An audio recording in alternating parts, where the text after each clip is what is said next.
about it. What's up, y'all, man? It's He Knows. And at the end of the day with Tom Ross. Tom Ross, what's up, brother? What's up, man? Just here to separate the wheat from the straw, man. Keep the foots on the fucking necks. You know what I'm Damn saying? right. Yeah. Damn fucking right, man. We have a lot to talk about, a lot to unpack. You know, when the people come in, gonna be a lot of G checking in this motherfucker too. But first and foremost, man, Terence Crawford and his desperation to basically think that he can intimidate Derrick James. Why does a beta male, matter of fact, why do beta males always think they can step up to alpha males and intimidate them, like move them off of their masculine frame, basically act like they can shake their coolness, shake their calmness, and shake their collectedness, man? That's what I really want to talk about. What did Terence Crawford really think was going to happen when he confronted Derrick James? What did you think the conclusion of that was going to be? I don't think he was thinking. I think bullies need to bully somebody, right? Mm-hmm. Um, I take it back to my time in grade school. A guy who thought he was bullying me, I just don't respond to anything until it's hostility.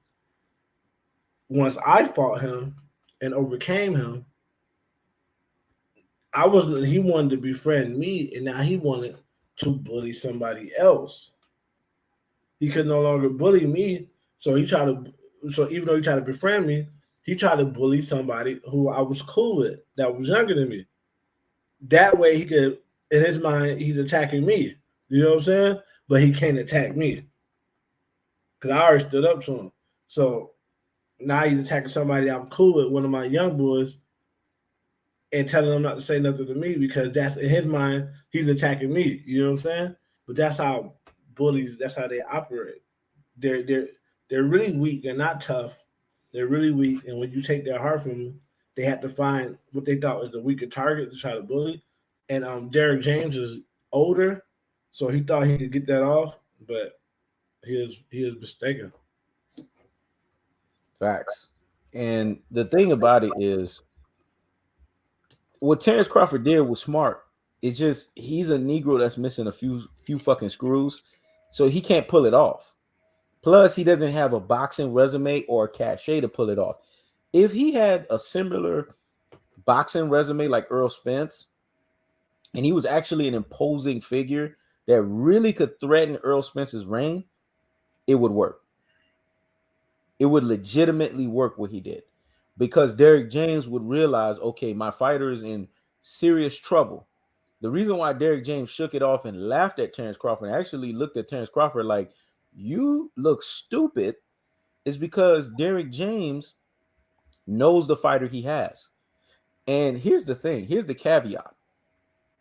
Notice when Ross goes into book mode and Ross is not really doing much, and then me, I disappear for a few days, the content on YouTube becomes trash. I noticed that immediately. I said, damn, nobody has a blueprint to copy. They can't copy me, they can't copy Ross, and it's trash out there in these streets. It is what it is. That's the legacy. And I keep telling people, legacy is not a namesake. Legacy is not a brand. Legacy is how you're defined by people and how people view you every time you step out or every time people know what's up. I'm okay, guys. I know the YouTube, guys are wondering. Oh, well, go ahead. YouTube legacy is defined by that. YouTube Your legacy is actual defined by legacy is how much money you accumulate in assets. But facts. YouTube legacy is how people talk about you, how you respect it. Yeah, for sure. Facts. Thanks for the clarification, and I appreciate that. Because you know how niggas will run off with that and try to act like you don't know what legacy is, but you talking about something altogether different. But Exactly. Thank you for the clarification and specifying it so that people understand. Because sometimes I do speak in generalities, and you're right. Not breaking it down, it'll go over people's heads. So I appreciate you doing that. The bottom line is, when people don't have a blueprint to follow, they're gonna give you trash. Um, and that's what I saw in these few days that I wasn't around. But in the bigger picture, in the bigger scope of things, I'm shadow banned by YouTube. You guys have to understand that. I started doing these Spence videos These motherfucking videos was doing 1K view, 2K view, 3K view. Then next thing you know, the shit went down. And I already saw the copyright strikes, and I already saw the verbal strikes and everything that I'm getting. And mind you, I already told Ross, I already got Jay-Z's people and all of them coming after me or whatever. So I have a lot of shit going on the channel, and you guys have to support the material. When the shit drops, you guys have to support. Me and Ross been calling these things that now everybody's talking about since 20 fucking 18. Y'all need to go everywhere and say, man, salute to He Knows. Salute to Tom Ross. They've called this shit out since 2018. When you guys keep asking me and begging me to come back, begging me to drop videos, begging me to drop content, even though I got shit going on in my personal life, even though Ross got shit going on in his personal life, we're getting out of our comfort zones. We're getting out of our purpose to do this hobby. YouTube is a hobby for me. Right. YouTube is a hobby for Ross. I want to make this very fucking clear so everyone understands this. My life is like my dreads. You see how I have the cleanest and freshest dreads and shits don't look dirty? They actually look black. They actually look dark. They actually look lush. My life is like that. I am successful in my fucking life. YouTube is a hobby for me. Most of these guys that have YouTube channels and shit like that, they are not successful in their lives. They cannot say that. I can say that emphatically. Like I can say that for real, and it's no fucking cap. Like I've made something of myself outside of YouTube. A lot of guys are just defined by their YouTube channels and shit like that. This is a hobby for me. So if I jump on this shit, y'all need to show fucking support so that I can change the hobby into also a passion. And then that y'all motherfuckers will get 6 to 8 videos. Y'all motherfuckers will get all of this stuff. Right. Honestly, I don't even care for y'all to donate, because donation is really more like a indoctrination thing where people just donate based on who they see have the most subs and who they see have the most views. I already know how the metrics work on that shit. So I've gotten off that plantation a long time ago. But y'all in these Facebook groups, and these Facebook groups are huge. Y'all in all of these damn cockroach channels. Pass the message along. Share, comment, like, say, man, go to He Knows everything. Go to at the end of the day with Tom Ross TV. Hit the comment, hit the share, hit the like, subscribe. This is how you guys show us financially you're taking care of us, because in building up our subscribers, in building up our comments, building up our likes, building up our shares through all of these different forms, you're letting everyone know that we were the trendsetters that set the trend, and we continue to set the trend. Go ahead, Ross. Me personally, I have a different view on donations, and it actually has evolved in time. I used to be someone who was like, I'm not going to ask for donations and the third. But now I feel like behind the scenes, we understand how YouTube works. Not only should I be asking, but I should be demanding, because the type of content that y'all want, black men want real content. Mm-hmm. And we mostly appeal to black men.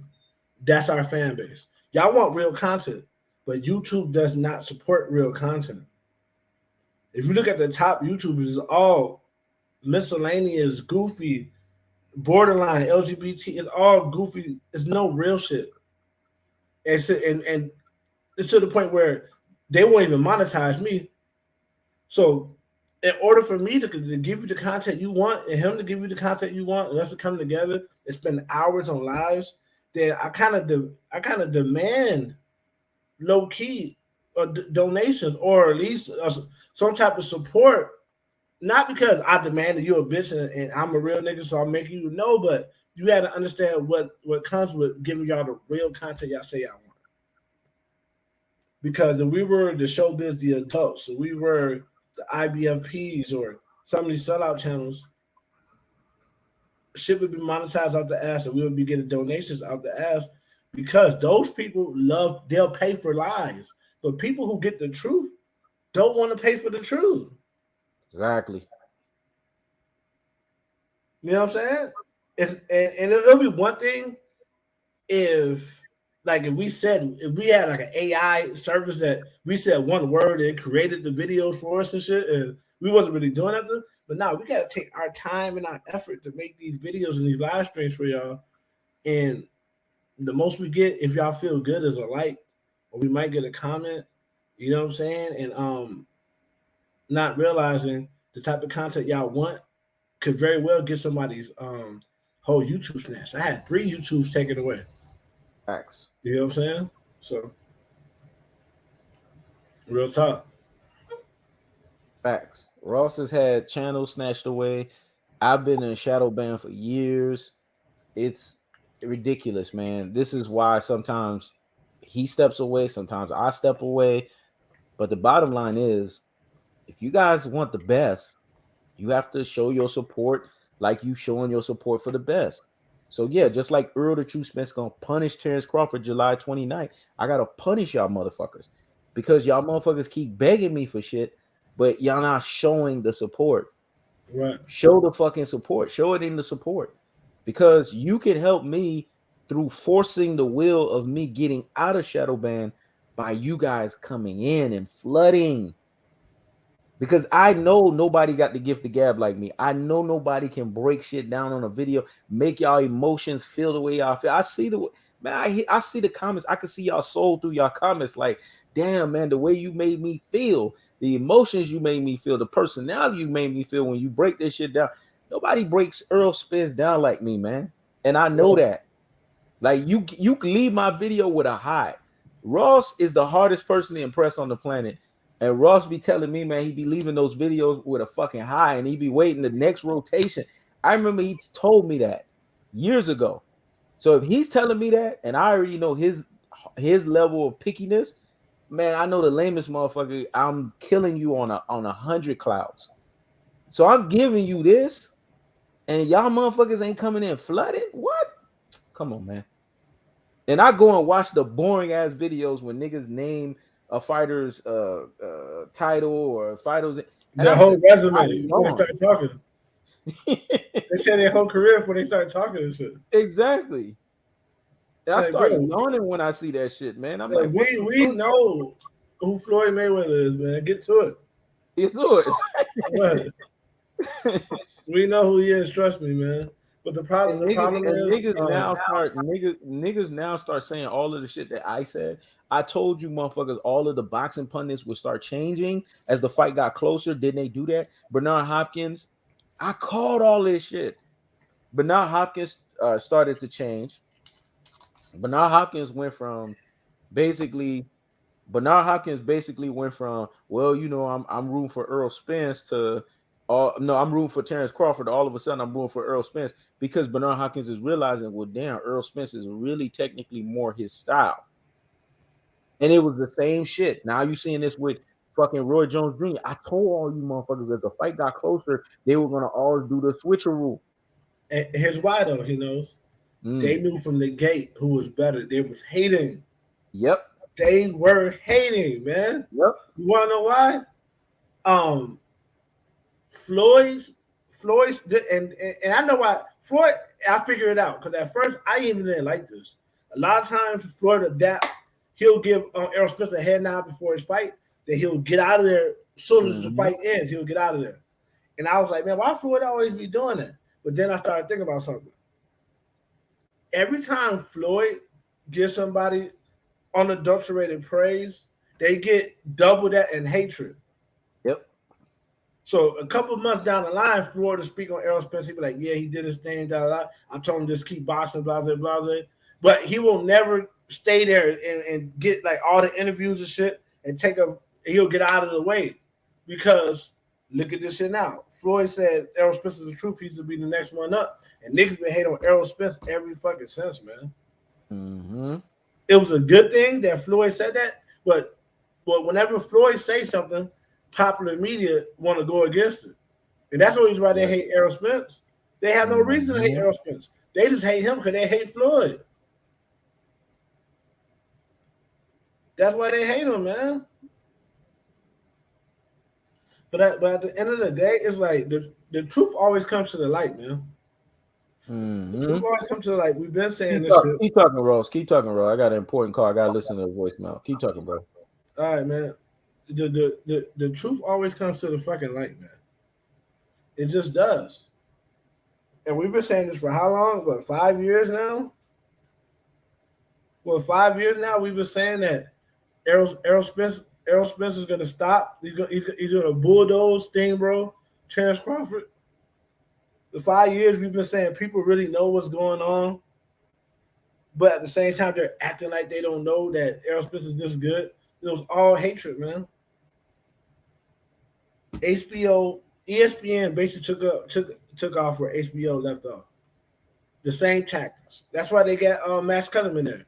The same tactics. Wherever's a proud black man, hate on him and bring up a sellout black man and make him the best. Hopefully he can win one of these fights.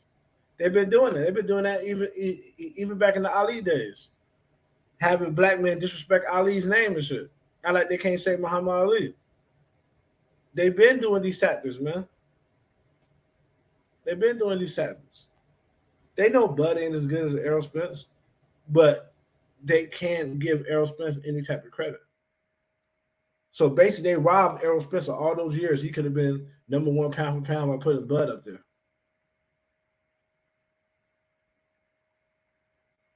You mute. He knows you mute. Or unless he talking to somebody on the phone. Yeah, but at the end of the day, man, that's the reason why we need y'all because our platforms aren't as big as the haters, but we have supporters.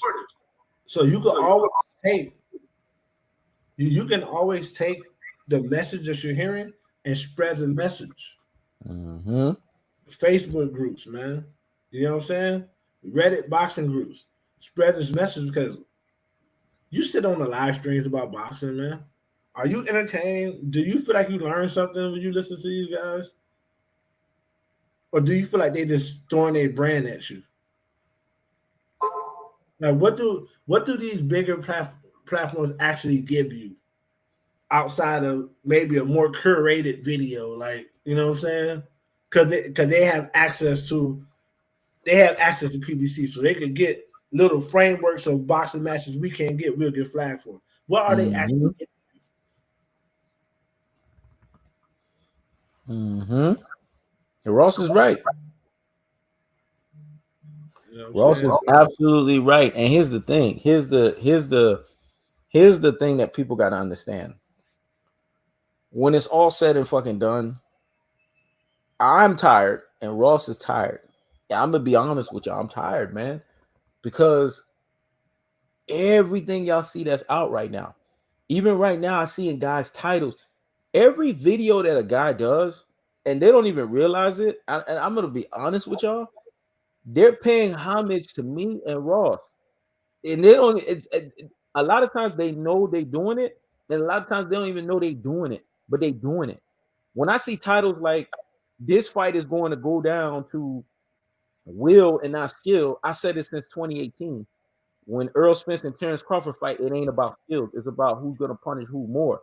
When a motherfucker say will not skill, it's saying the same shit. You just rewording it. But you saying in 2023, I said this in 2018. That's why I'm laughing when people are now realizing these things. Oh, it ain't about switch hitting. Switch hitting is stupid. Man, I said that shit 2018, 2019. I said, well, Terence Crawford do, that's what a dumb fucking fighter do. When you're dealing with an elite fighter, they see that shit a mile away. Earl sees that. Floyd sees that. Andre Ward sees. I got hundreds of videos breaking that shit down.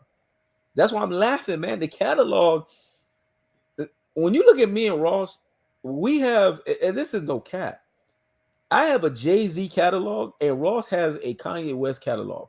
If we, and I'm not even capping, I'm just saying we got that kind of catalog. Ross's catalog is more multifaceted, and it's more. He's just an art. He's an artist. Mine's is I'm the best I am at what the fuck I do, type of catalog. And you guys don't respect that shit, man. And that's what makes me fucking laugh. Because I came in the game, I took down a lot of fucking people in the game, and they haven't rehabbed. Ross has took down a lot of people they haven't rehabbed. I came in Right. the game, took down IBFP. IBFP was hot. You know, till this day, this motherfucker, he's my little friend of me, so I don't show y'all half the shit. And plus, I don't reveal shit like a beta male does. Like, oh well, you know, this is the shit that's happening behind the scenes. You know how many times this motherfucker has sent me little DMs and shit, man? You fucked me up. You fucked my momentum up on my channel. I'm telling you, I've ruined a lot of people. Get a Mike Boxing. Does he even have a fucking channel? I've ruined a Right. lot of people's careers on YouTube. Right. They don't exist. Y'all don't understand what I've done. I've come into this market and created this market of debate. There wasn't even no debate going on YouTube. I created that atmosphere. The next thing you know, motherfuckers like, yeah, let's start debate. Let's start debate. Because y'all start seeing the shit I was doing with IBFP. This is where y'all need to come in and start appreciating. And then I gave y'all a professional look. A lot of niggas come in on these damn lives with burnt ass fucking cigarettes, white fucking beaters. They damn white beaters look like they got cigarette holes on them and shit like that. I came in and Right. gave y'all professional podcast feel to boxing, where we had actual people like Ross that are top notch, A+ quality, able to break shit down and be his own leader in his own right and have his own podcast. This is what ended up happening. You guys don't even realize the visionary that I was and how I came in and how instrumental I was in all of this shit. A lot of channels that you see are because of inspiration from me. There's a lot of guys I don't even need to put their names out there. They will tell you this shit. A lot of these channels that exist, they will tell you, man, if it wasn't for he knows, man, I wouldn't be where I'm at right now. Whether it's basketball, whether it's boxing, shit, even other entertainment realms. I've even had female collaborators and females tell me this shit from other genres of stuff, being like, man, I see the way you were in your videos, blah blah blah blah. And Ross could attest to this. This is why sometimes I get mad. I don't get mad because of the fact that I'm mad. I'm walking around mad. I'm mad at the fact that you motherfuckers know this shit. You motherfuckers are begging me. You motherfuckers are keep saying, well, he knows, man. You know, ain't nobody can break this shit. And then where's the support? Every video I drop out of forcing of will, minimum that shit should do 1K. Like y'all should be breaking the shadow ban for me. Like And I should have to do that. you got 6,000 subscribers. There's no reason why one of your video every one of your videos do at least 1,000 views. Mm-hmm. You got 6,000 subscribers. That means people are looking at your videos and saying, "No, I'm not gonna watch. I'm not gonna support them." Exactly. And a lot of times the shit is out of spite, or a lot of times it could be because damn, this motherfucker, we already know what he gonna bring to the table. And don't get me wrong, they come in and view, they just come in to view to steal, or they come in to view to go back and run back and give to shit for others. And I know this because as soon as I dropped the Spence series, I started seeing like-minded videos just like the shit I was dropping. Motherfuckers starting to say the shit that I was saying. I told y'all Terence Crawford was gonna act out of character with Errol Spence. I warned y'all about these confrontations. Yeah, I was saying that I warned them about the confrontation. That's why I didn't want to see the press conference. And what ended up happening? He tried to come after Derrick J. Me and Ross warned y'all motherfuckers on a live 2 weeks ago about the shit. because that's what Chihuahua was barking behind the fucking fence, dude. Exactly. They're one way behind the fence. They're another way when the fence opens. When the fence opens, if they don't run right away, they'll still bark, but they'll start backing up. They're Yep. total another way when they're face to face with a true alpha dog. Yep. That's when the pistol comes out. Yep. That's when they start whimpering. Yep. You know what I mean? That's not the And I don't character. want to sound like a broken record, but damn, me and Ross, we're tired, man. And Ross know, like that's why he's like, man, go ahead. He knows and ride on this shit. We are fucking tired, man. Like, how many times do we have to break the news before the breaking news? We are the breaking of the news before the breaking news. Because we're giving you this shit years in advance. We're giving you this shit months in advance. We're giving you this shit weeks in advance. We told you Terence Crawford was gonna do something stupid in these head and try to potentially. And let me tell you why he did that with Derrick James. Y'all motherfuckers don't realize. I told you he's trying to make sure the fight don't happen. He want Earl to try to throw a punch so that then he could sue. So then that way the fight don't happen, so he don't get punished. That's why I didn't want that shit to happen. Cause I already see all this shit that's about to pop off. I want Earl to be able to punish this nigga. What people don't know is Terence Crawford is afraid. He's afraid, man. Mm-hmm. He knows he has to fought the type of quality fighters that he needs to fight to be prepared for Errol Spence, and it's his own doing. Errol Spence was out of boxing for 2 years. Terence Crawford did absolutely nothing in those 2 years, man. Why he was out of boxing for 2 years? What stopped Terence Crawford from getting the WBA belt? What stopped him? He didn't want smoke. He didn't want to fight none of those guys. And he thought he would be able to wait Errol Spence out long enough for Errol Spence to get basically outweigh the division, have to move to 154. But Errol Spence said, fuck it, man. I'm going to take the sacrifice. Errol Spence is really taking a sacrifice making this fight. He should be at 154 right now.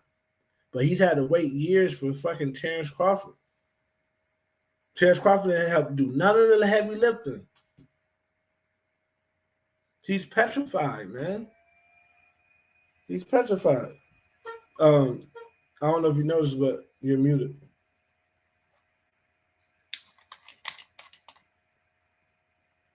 You're muted. Okay, no, something happened with the screen. But yeah, man, I mean, it's just it's ridiculous that not only is he petrified, it's just the facts that Ross gonna keep talking boxing. I'm just gonna keep talking about y'all motherfuckers are not appreciative. I think this is gonna be the whole lot where I kind of talk about this because I'm annoyed with y'all motherfuckers, man. Stop blowing me up. Stop telling me to drop, man. I would have been started dropping videos again about all of this shit and bringing up the standards or whatever. But y'all motherfuckers got to show the support, man. I'm tired of this shit because I see the support everywhere else, and I know the material everywhere else is garbage compared to what I'm giving. Garbage compared to what Ross is giving. And I can say that flat out. It's garbage. It's all garbage and regurgitated shit. Garbage. That's true. I'm just being real, man. I have not gone into another content creator's video, watched it all the way through, and been thoroughly enthused. And I'm gonna be honest with you and be like, damn, this was some real high level shit. This was some real breakdown shit. This was some great shit.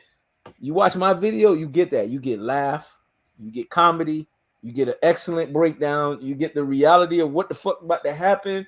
And on top of that, you leave with a high. If your ass was down Spence, I leave you with a Spence high. I leave you going, y'all motherfuckers know exactly what I'm talking about. I leave you with like, damn, my confidence in Spence is renewed because he knows it's so absolute about this shit. Motherfuckers are not absolute like me. Motherfuckers will straddle the fence. They will be like, man, Spence gonna win, but Terence Crawford the dog. I don't think none of that dumb shit. Spence gonna win, and Terence Crawford is a barking chihuahua. That's the difference you get. And you get it emphatically, dog. And I tell you, the goes to that shit gonna be, it's gonna be stifled. You get that shit emphatically. You don't get that bullshit, man. And when you get that type of shit, that good shit, you know how when you go to a restaurant and you ate that damn ribeye, Ross knows exactly what I'm talking about because Ross got an expensive taste and his ass be treating himself every month with his good little budget. When you go and eat that ribeye, and you put that shit in your mouth and you let that shit it hit your mouth and it's so succulent and you just go that's because it's just different.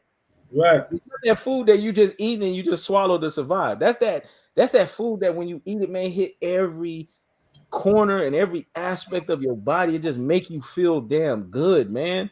And you like, I just want to eat this forever. That's what me and Ross give you. We give you that forever feeling. So if we give you that type of feeling, show it in the fucking subs. Show it in the fucking views. I'm going to do an experiment today. I'm going to drop some videos. I'm telling y'all motherfuckers, I'm putting y'all motherfuckers on notice.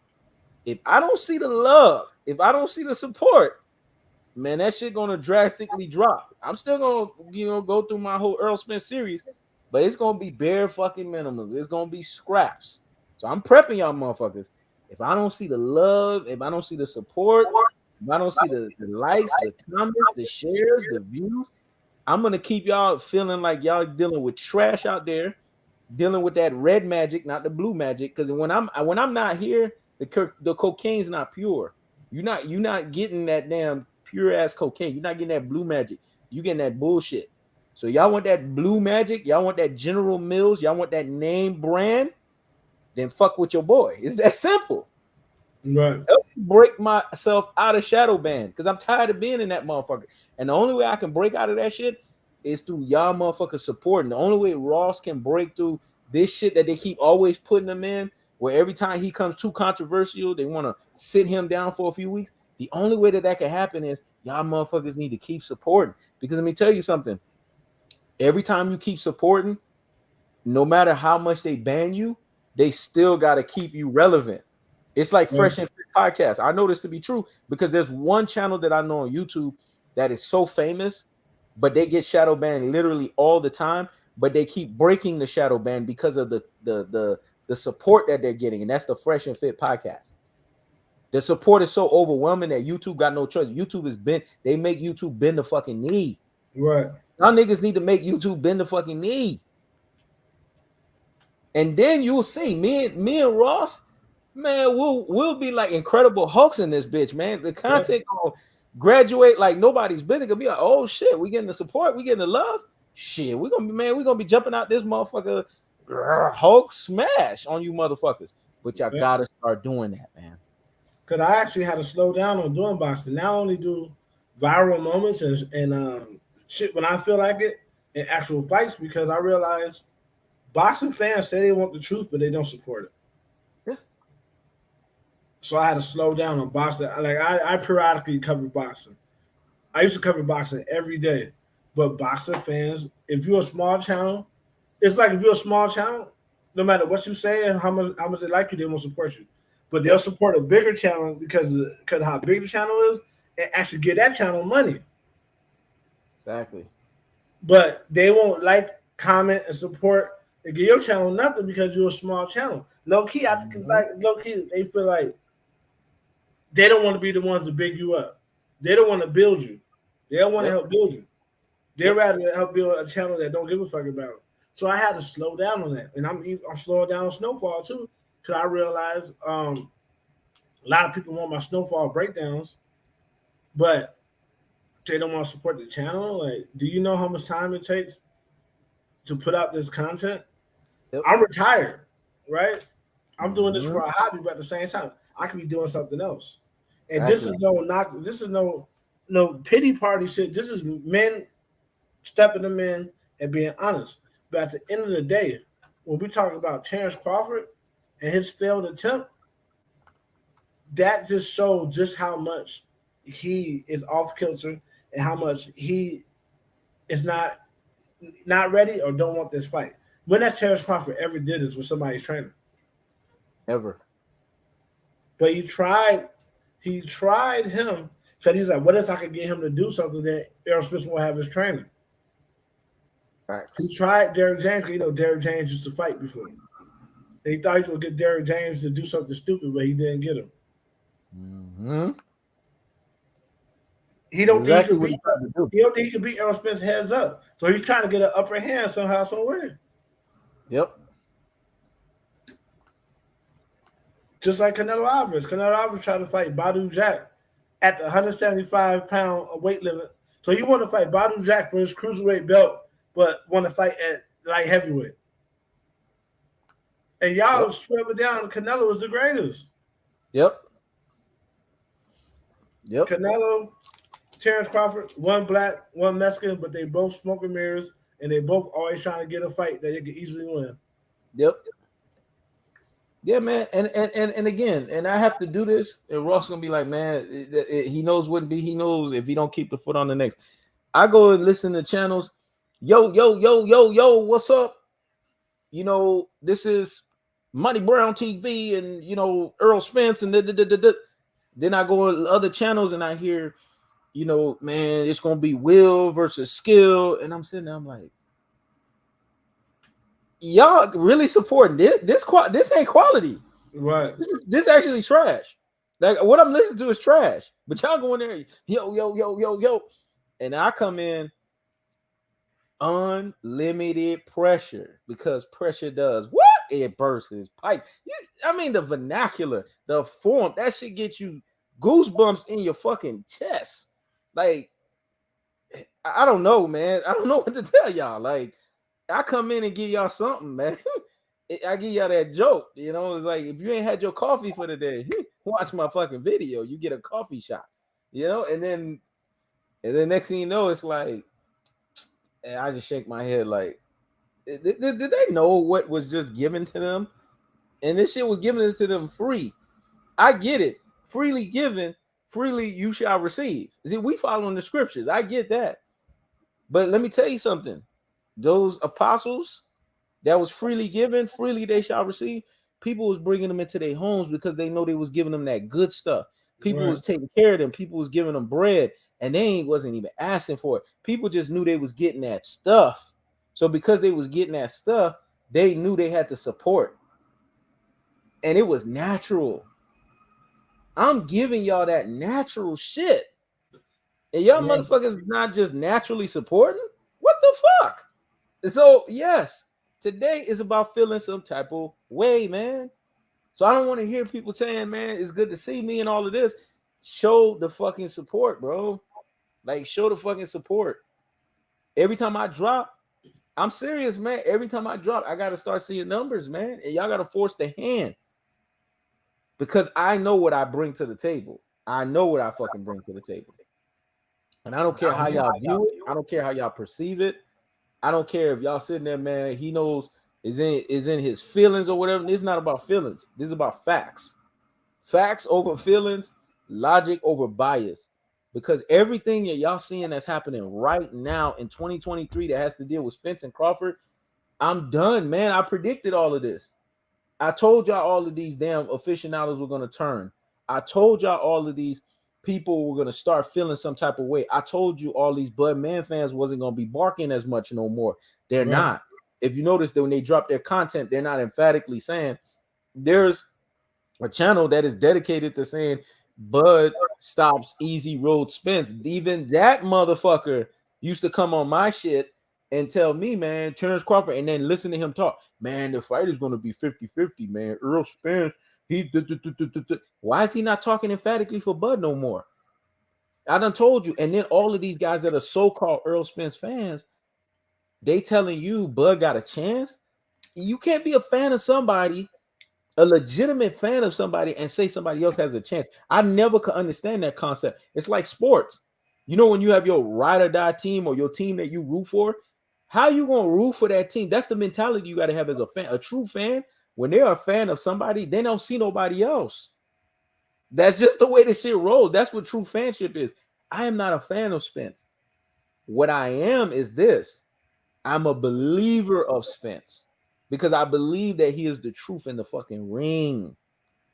And when I drop videos, I drop the videos so that you guys can understand my ideology and what I see in Spence. That's why I drop it in a way that nobody else could drop it, because nobody sees it the way I see it. Everybody sees it from their fanship perspective.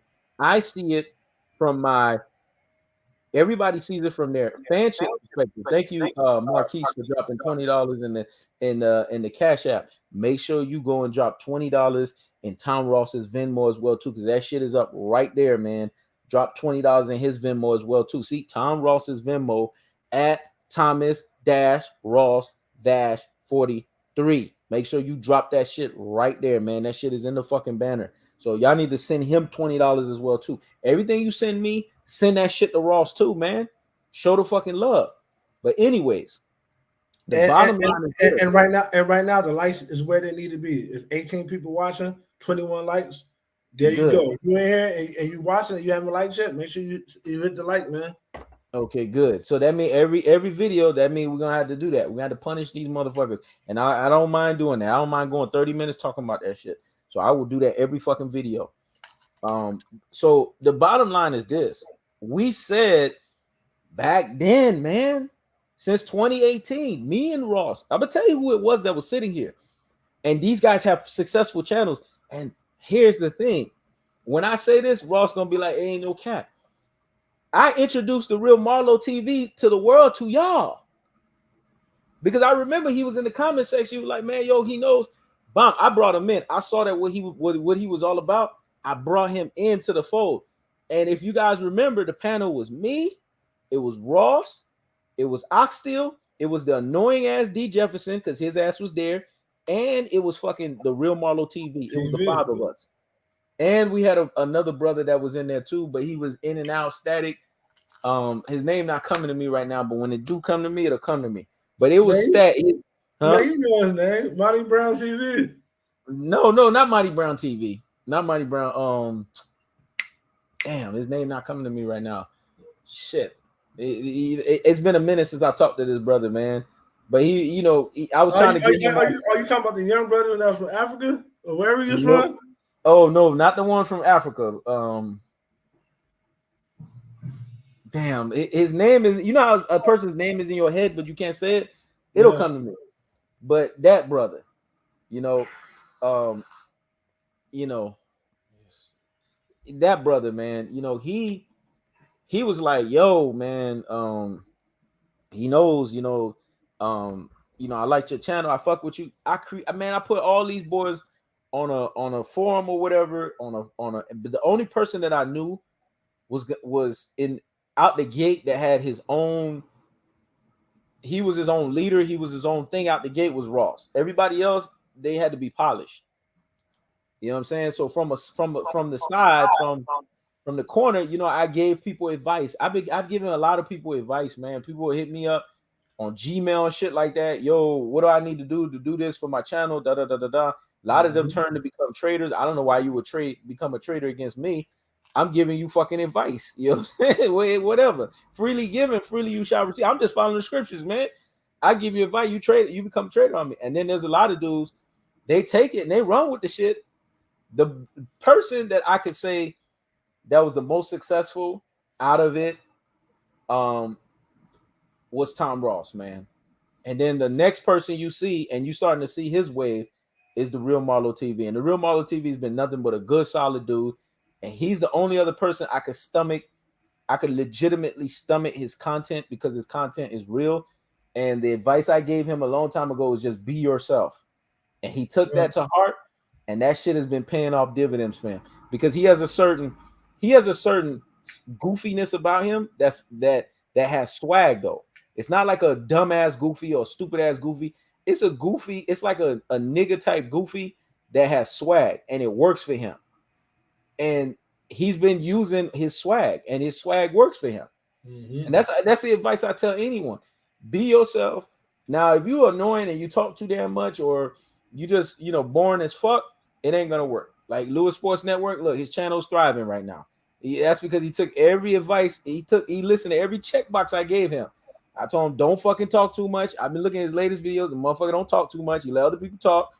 And his channel went up.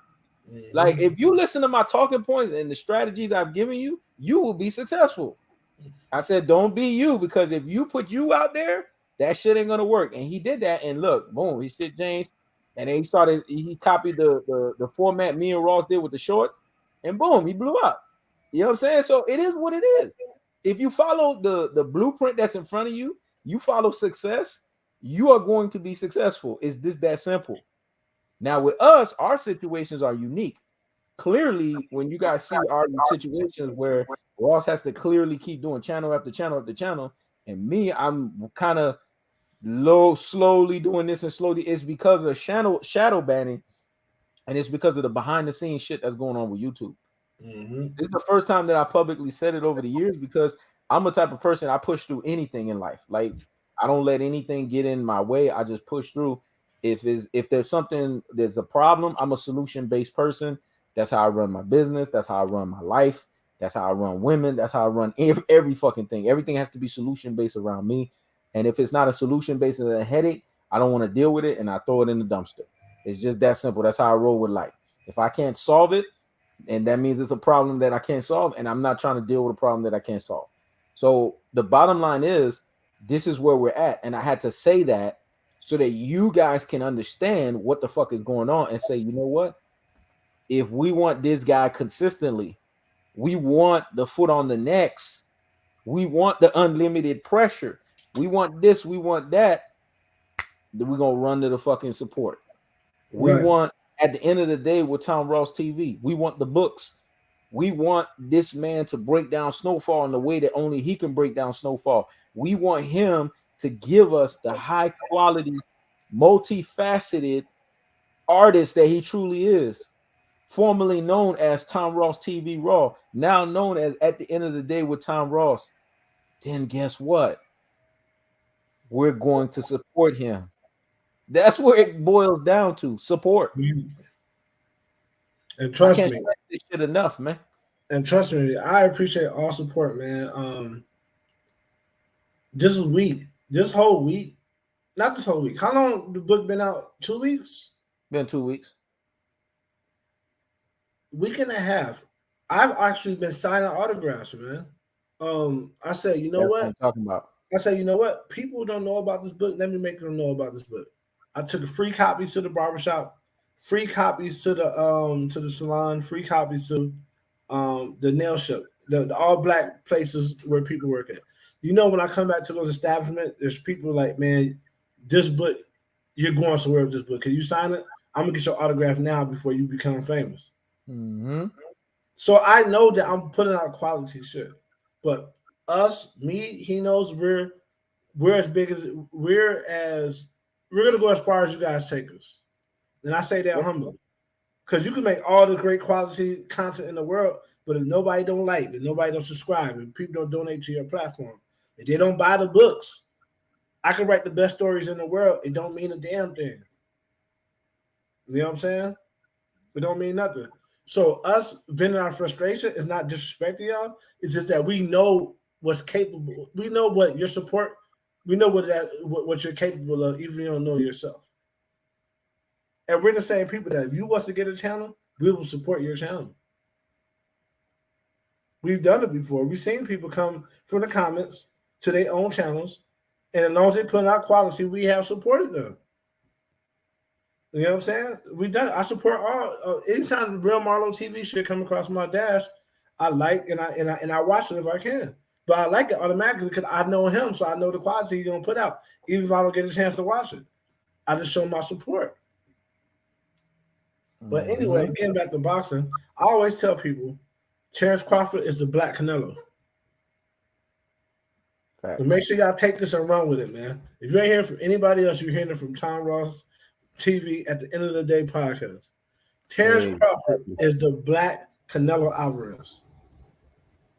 Ross gave Terence Crawford, he actually gave Terence Crawford too much credit. I'm gonna tell you who Terence Crawford is to me. No, Canelo is a dirtbag in boxing. No. You about to laugh when I say this.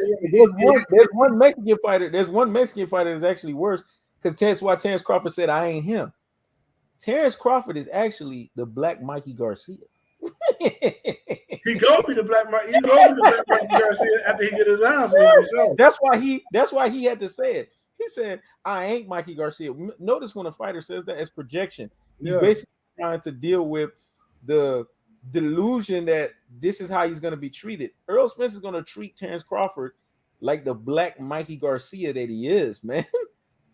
This is why Mikey Garcia, because remember, Terence Crawford actually thought Errol Spence was going to have troubles with Mikey Garcia because he said out of his own mouth, Mikey Garcia can box. Because when a nigga don't know how to box, he's going to say that another fighter knows how to box. Ooh, y'all didn't catch that, man. Don't worry, I'm going to add that. I gave y'all that for free, but that's one of the series videos. That Terence Crawford is Mikey Garcia. Just get ready for that video. Get ready for that title. You're going to enjoy that one. That shit's going to piss a lot of people off in the YouTube world. Yeah. When a nigga says that another fighter can box, is because he sees himself in that fighter. And then when that fighter gets exposed, he then turns around and starts saying, well, shit. If you notice, after Errol Spence exposed Mikey Garcia, that's when Terence Crawford was like, damn, I ain't even know Spence could box like that. Even he said it.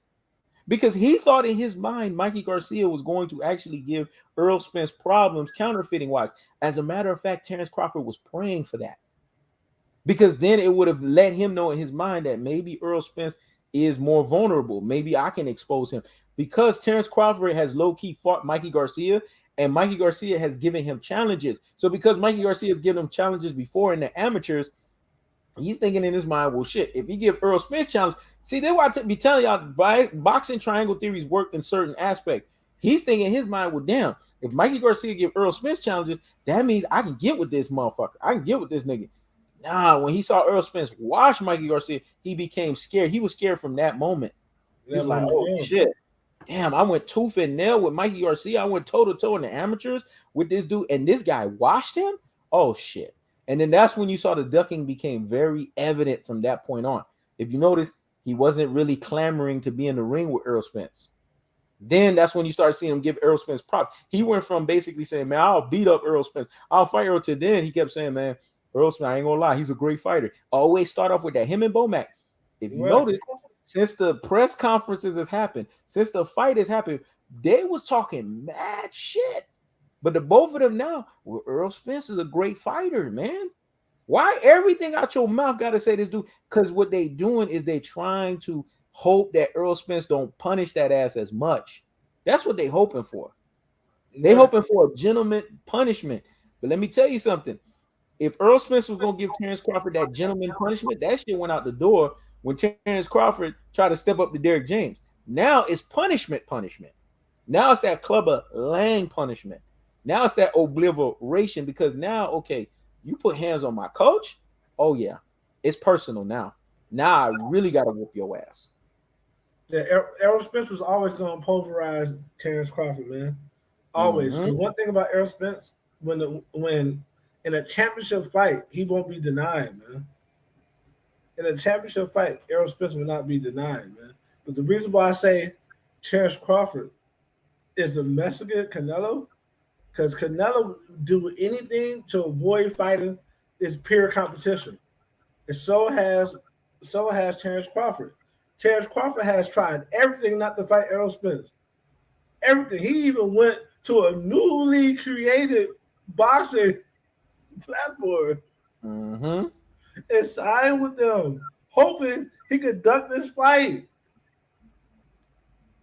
Even when he was winning all those belts, he wasn't fighting the real guys with the belts. He ain't fight Mike. He ain't fight Danny Garcia when Danny Garcia had the belts.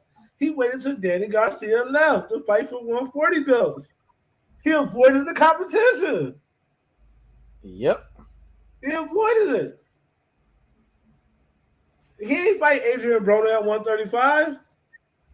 No, he ain't fight. He ain't, how you don't fight Adrian Broner? Y'all the same size. How you don't Yep. fight Danny Garcia? How you don't fight none of these guys? Mm-hmm. You wait till them to leave, then you come and you basically you collect all the vacant belts, which makes you undisputed on paper. Yep. But you didn't beat no legitimate champions for those belts. And you know who else is like that? You got it. Fucking Canelo Alvarez, man. That dude, his whole career smoking mirrors, and so is Terence Crawford, whole career smoking mirrors. They're so-called undisputed don't mean shit in the boxing world. Cause undisputed, all undisputeds ain't the same. Yep. Cause technically, the Andre Ward was robbed of being undisputed, man. When he won that Super Six, Robbed. when he won that Super Six, he should have been undisputed. But one motherfucker dropped out of the fucking fight. I think it was And he was robbed. And he was robbed because they Triple G ducked him. If Triple G didn't duck him, he would have all Triple G's belts, along with the belt he already had at 168. He would have been undisputed at super middleweight. Let's be honest. you know what I'm saying? And this is why I say boxing has double standards. Ooh, me and Ross got a $2 horn because we created a title in 2019, the double standards that's associated with boxing. Yep. We created that shit. That was a birth out of both of our brains. We created that for y'all And we and ran that shit for about 6 months. and we got to get back to dropping those videos together and separate. We got to get back to dropping those videos, man. Yes, man. We get that was another thing we birthed to y'all. And in the double standards that's associated with boxing, here's the other big caveat. They made Triple G duck Andre Ward so that Andre Ward could be screwed. They doing the same thing right now. Canelo's negotiating a fight with Jamal Charlo because Canelo's trying to find an scapegoat right now to fight this Makabu guy that Floyd at 46 washed. Floyd just said 2 weeks ago, I watched this guy in sparring at 46 years old. What the hell is a over the hill 46-year-old Floyd Mayweather doing, watching a guy who's supposedly a cruiserweight? This is why Canelo cannot be respected, bro. Because you have an opportunity to fight Jamal Charlo, and you got an opportunity to fight that shit for 50 million. Canelo ain't never made 50 million. The most he made is like 30 something. Come on, man. All Canelo's doing right now is trying to find the easiest ways to another belt. Think about it. He fought what's his name? Billy Joe Saunders. And he fought Conor Smith at 168. Why he ain't fight the guys that was before them? Why he ain't fight the guy that at 168 that was from Haiti? What's the dude name, man? He was a champion. Why he ain't fight Benavidez? Why he fight for Benavidez' belt but didn't fight Benavidez? How did he get Benavidez' belt but didn't fight Benavidez? Oh, I know what you're talking about. You're talking about the dude that trained up under Roy Jones Jr. Yeah, I forget his name right now. You understand? Canelo is smoking mirrors. Terence Crawford is smoking mirrors, man. That's the reason why Canelo don't really want to fight Charlo, but he will fight Charlo right now because Charlo just said what? Charlo just said, I'm going through mental health issues. And if Charlo's smart, Charlo needs to run that shit to the whole gas tank.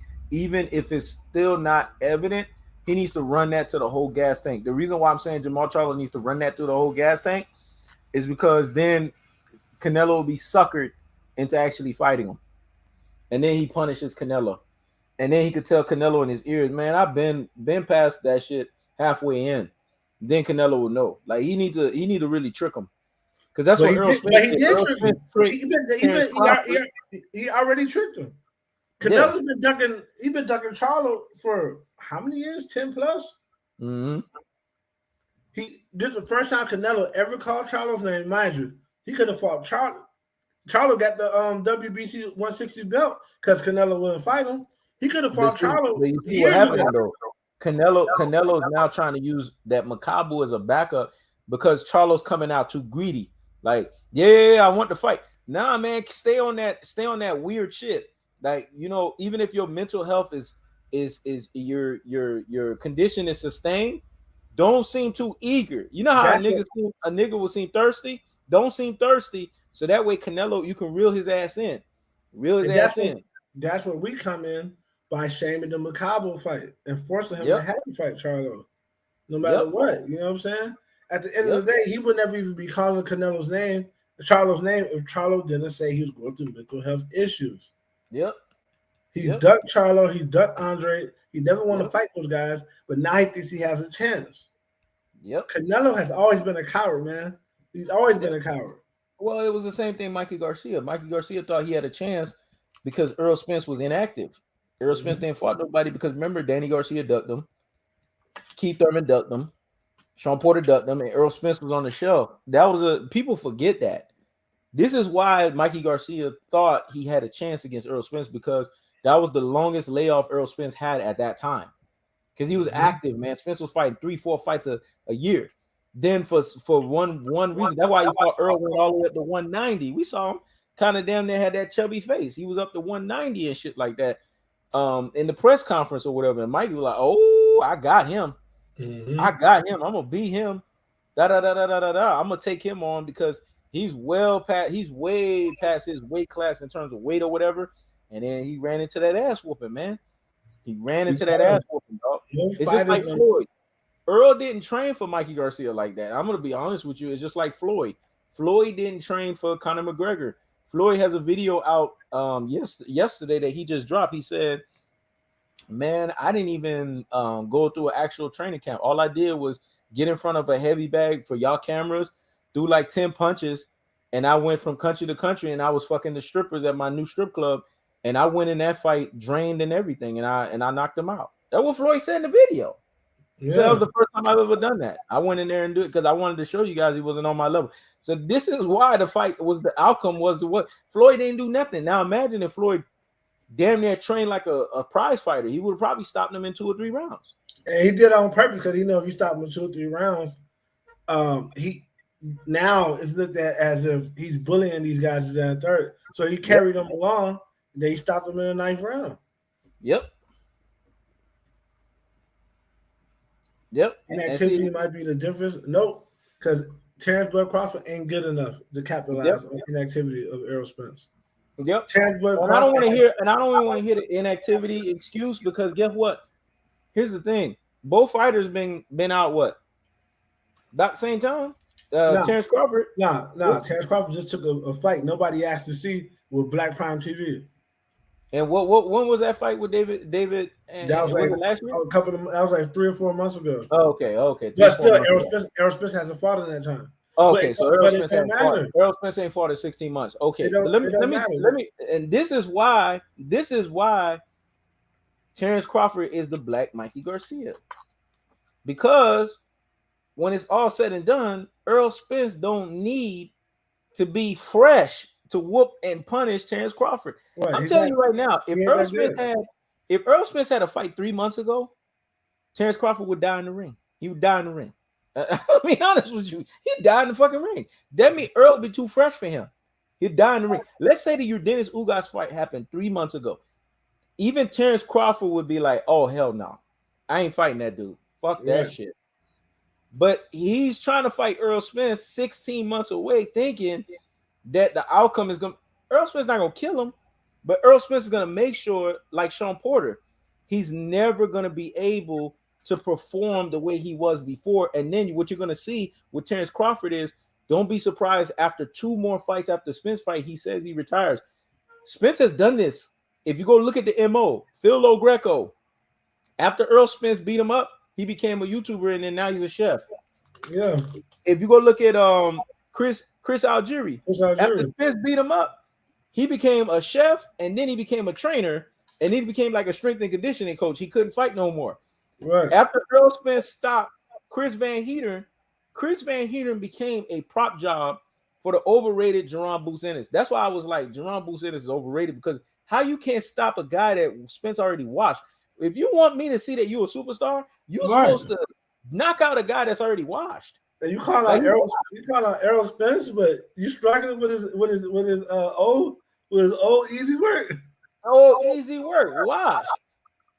Sean Porter took on and this is why people always say, well, that fight was close with Sean Porter. If you go look at Sean Porter is suffering from what we call early effects of CTE and concussive issues. Go look at his delayed reaction when he speaks. Go look at how he has to pause and stutter. Don't be surprised if he starts having those stuttering speech impediments as time comes out. He's not talking the same way no more. He's not talking normal. And he's having a lot of these hesitations. Sean Porter is a guy, when he talks very fast. He talks so much to the point to where you know how you got people that's trying to get everything out of their mouths, but they can't get everything out their mouth. That's how Sean Porter talks. He don't talk like that no more. He been punished. He got what's called bloated trauma. And this is how you could tell he sustained it. Go look. I'm giving you guys film study reference here. Go look at Sean Porter when he fought his tune-up fight after Spence fight. Go look at how everybody was clowning him, saying, damn, he looked washed in that fight.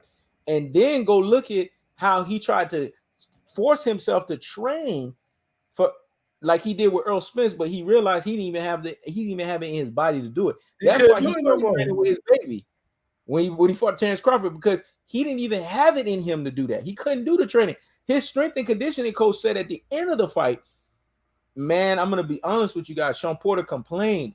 And Porter has never complained, but he complained that he just couldn't get through the strength and conditioning. There's a reason for that. He was punished. Right, his body wasn't the same no more, man. His body wasn't the same. That's the thing. Like people like Mikey Garcia's retired in the CBD oils. And Mikey Garcia's a legitimate retirement, because when Mikey Garcia retirement, it was official. And when they asked Mikey Garcia why he retired, said, man, it was after the Errol Spence fight. At least he admitted it. He was the only one that came out and admitted it.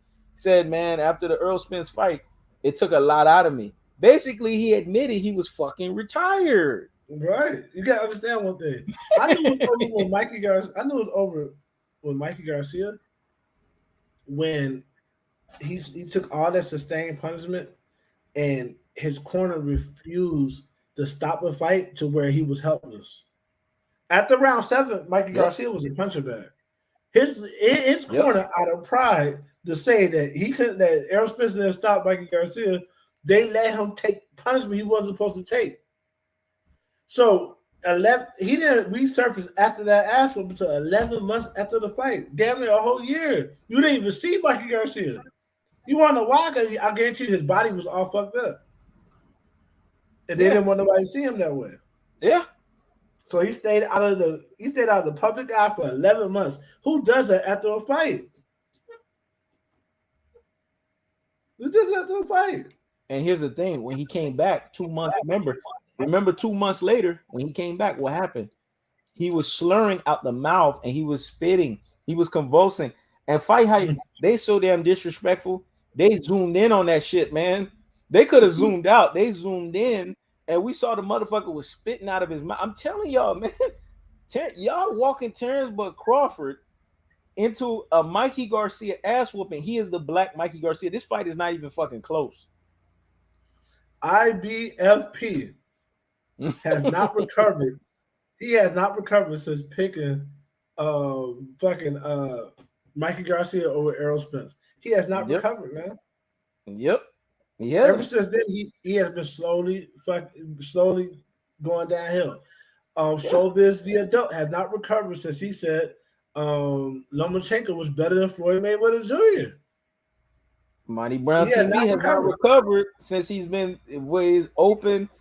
What they call that, turncoat support for Canelo Alvarez, and now he's trying to turncoat back to Errol Spence. Niggas ain't falling for this shit, man. They ain't stupid. And you know why niggas ain't falling for that shit? Once again, y'all motherfuckers got to give Tom Ross TV and me credit. I boxed him in one corner, but I did give him an out. And Ross said, man, he knows. We could tell you this now because the damage is already done. Ross hit me up, was like, yo, he knows you still kind of gave him an out. And he was like, don't worry, I got the other way to shut the other out. And he did it. He shut the other out. So this nigga was boxed on both sides of the equation. He was fucked. So we put him in. That was the first time we ever worked together on that one right there. Was a collaborative destroying, dog. That was the first time we've ever collaboratively destroyed a motherfucker on YouTube because we didn't like the fact that this motherfucker went to Canelo. That was like the biggest betrayal. Because I told people, and Ross told these people, you can't be a Canelo Alvarez fan and an Errol Spence fan. That just don't work. That's like apples and oranges. The shit don't mix. You either one or the other. It's kind of a disrespect to be one and not the other. No, it don't work like that. You either are one-sided or you are the other-sided. And he tried to play both, and he tried to play with boxing fans' emotions and boxing fans' intelligence. And we were smart enough to make y'all intelligence click at that moment to realize he was trying to play with y'all intelligence, and he ain't recovered ever since. Mm-hmm. Now he back on Spence, and niggas can't believe him. They don't even take him solid. You can't be a fan of somebody that's the truth and somebody that's smoking mirrors. Exactly. Because you can't be the fan of two different fighters. You can be, but you can't be the fan of one guy that's the truth and one guy that's smoking mirrors. Facts. Because at that point, now you're just a fanatic. And you just, whoever the media says to get behind, you just get behind them. Yep. You got to understand, man. Terence Crawford and Canelo, they're battling right now for whose career is the most fraudulent in boxing history. They're battling. They're doing real battle. They're doing a real battle. That's the real fight. Yep. The real fight ain't Errol Spence. Because we all know Errol Spence will watch Terence Crawford. The real fight is who's going to go down at the most fraudulent boxer of all time. Would it be Terence Crawford or would it be Canelo? Yep. Trying to fight a cruiserweight at 175 pounds. Mm-hmm. But you know who made Canelo be that bold? Y'all, man. Y'all don't go to these channels and call them out. Y'all don't support our channel. Y'all don't share our videos calling out Canelo. Now Canelo's so bold where he could go to a cruiserweight and say, I want a catch weight at 175 for your cruiserweight belt, and I want a rehydration clause so you can't get back up to cruiserweight. You can't gain no weight. Yep. Y'all made him that bold, man. Yep. Blue Blood did a complete 180 on Errol. It proves he can't be bought. You Well, gotta understand, these guys thought Errol Spence was never going to get this fight. So they were happy with Errol Spence never getting this fight and them being able to talk shit saying if Errol would have got the fight, Bud would have won. Now that the fight is imminent, now they gotta tell the truth that they knew all along. and once again, did me and Ross get the support we deserved? Because we said on these lives that Black Prime was going to fail after one fight. We were proven right. Then we turned around and said that Terence Crawford was going to crawl his Chihuahua ass back. Matter of fact, he was going to have to crawl back to the negotiation table. Did he not crawl back to the negotiation table? To the point to where he said in one of his videos, I agreed to everything that they said. Because he realized this is the only money I'm going to make. And I have to set my family up. I cannot set my family up in any other fight but this fight. I have to set my family up. Fuck it. I'm never gonna be able to fight again. I'm gonna probably be halfway brain dead. But you know what? My family's gonna be secure in the process. And that's fine. So when you see Terence Crawford accepted the Errol Spence fight, he was accepting his fate. Woof. That's another series video. Whoosh. Right. I don't care to just tell y'all, motherfucker, that it just hit my head. So I have to say it, and and I already know how I'm gonna break that video down. That motherfucker was accepting his fate. That he knew he was gonna get retired, and he had to accept the fact that I'm done, it's over with, and pack that shit in. But I'm gonna get the most money that I could possibly get out of it. Don't be surprised. Let me tell you something right now. Don't be surprised if after Terence Crawford get punished, he do a pity to Errol Spence and tell Errol Spence, can you please fight me one more time? Punish me one more time so I can get another check. He gonna be that damn naive. I want you to give me the James Toney special, but I want to walk out of that motherfucker at least with close to $100 million between two fights. I think that's what he's looking for. The James Toney, but Errol Spence ain't gonna give it to him because Errol Spence is one fight and I'm out. Nah. There is a rematch clause, but after that first fight, Bud ain't not gonna be. He's not gonna be competitive with Errol Spence at all, and it's gonna be. He's not gonna take the second fight after that first fight. Fact. After that first fight with Errol Spence, Terence Crawford will have all he can take. He will have all he can take. His body not built for that, man. People understand it.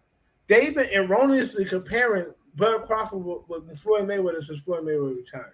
He's not Floyd. He's not good enough to be in there with somebody like Floyd, somebody like Errol Spence, and continue to have a career. Only Floyd Mayweather. He's too defensively irresponsible to be Floyd. Right. Floyd Mayweather is the only guy that could battle with Errol Spence and walk away and have a career. Nobody else can do that. Everybody else, their career is ended. Yep. You have to be a master boxer to do that. And Bud Crawford's not that. Mm-hmm. You're right. And here's the thing. Terence Crawford is the black Mikey Garcia, man. You'll find out.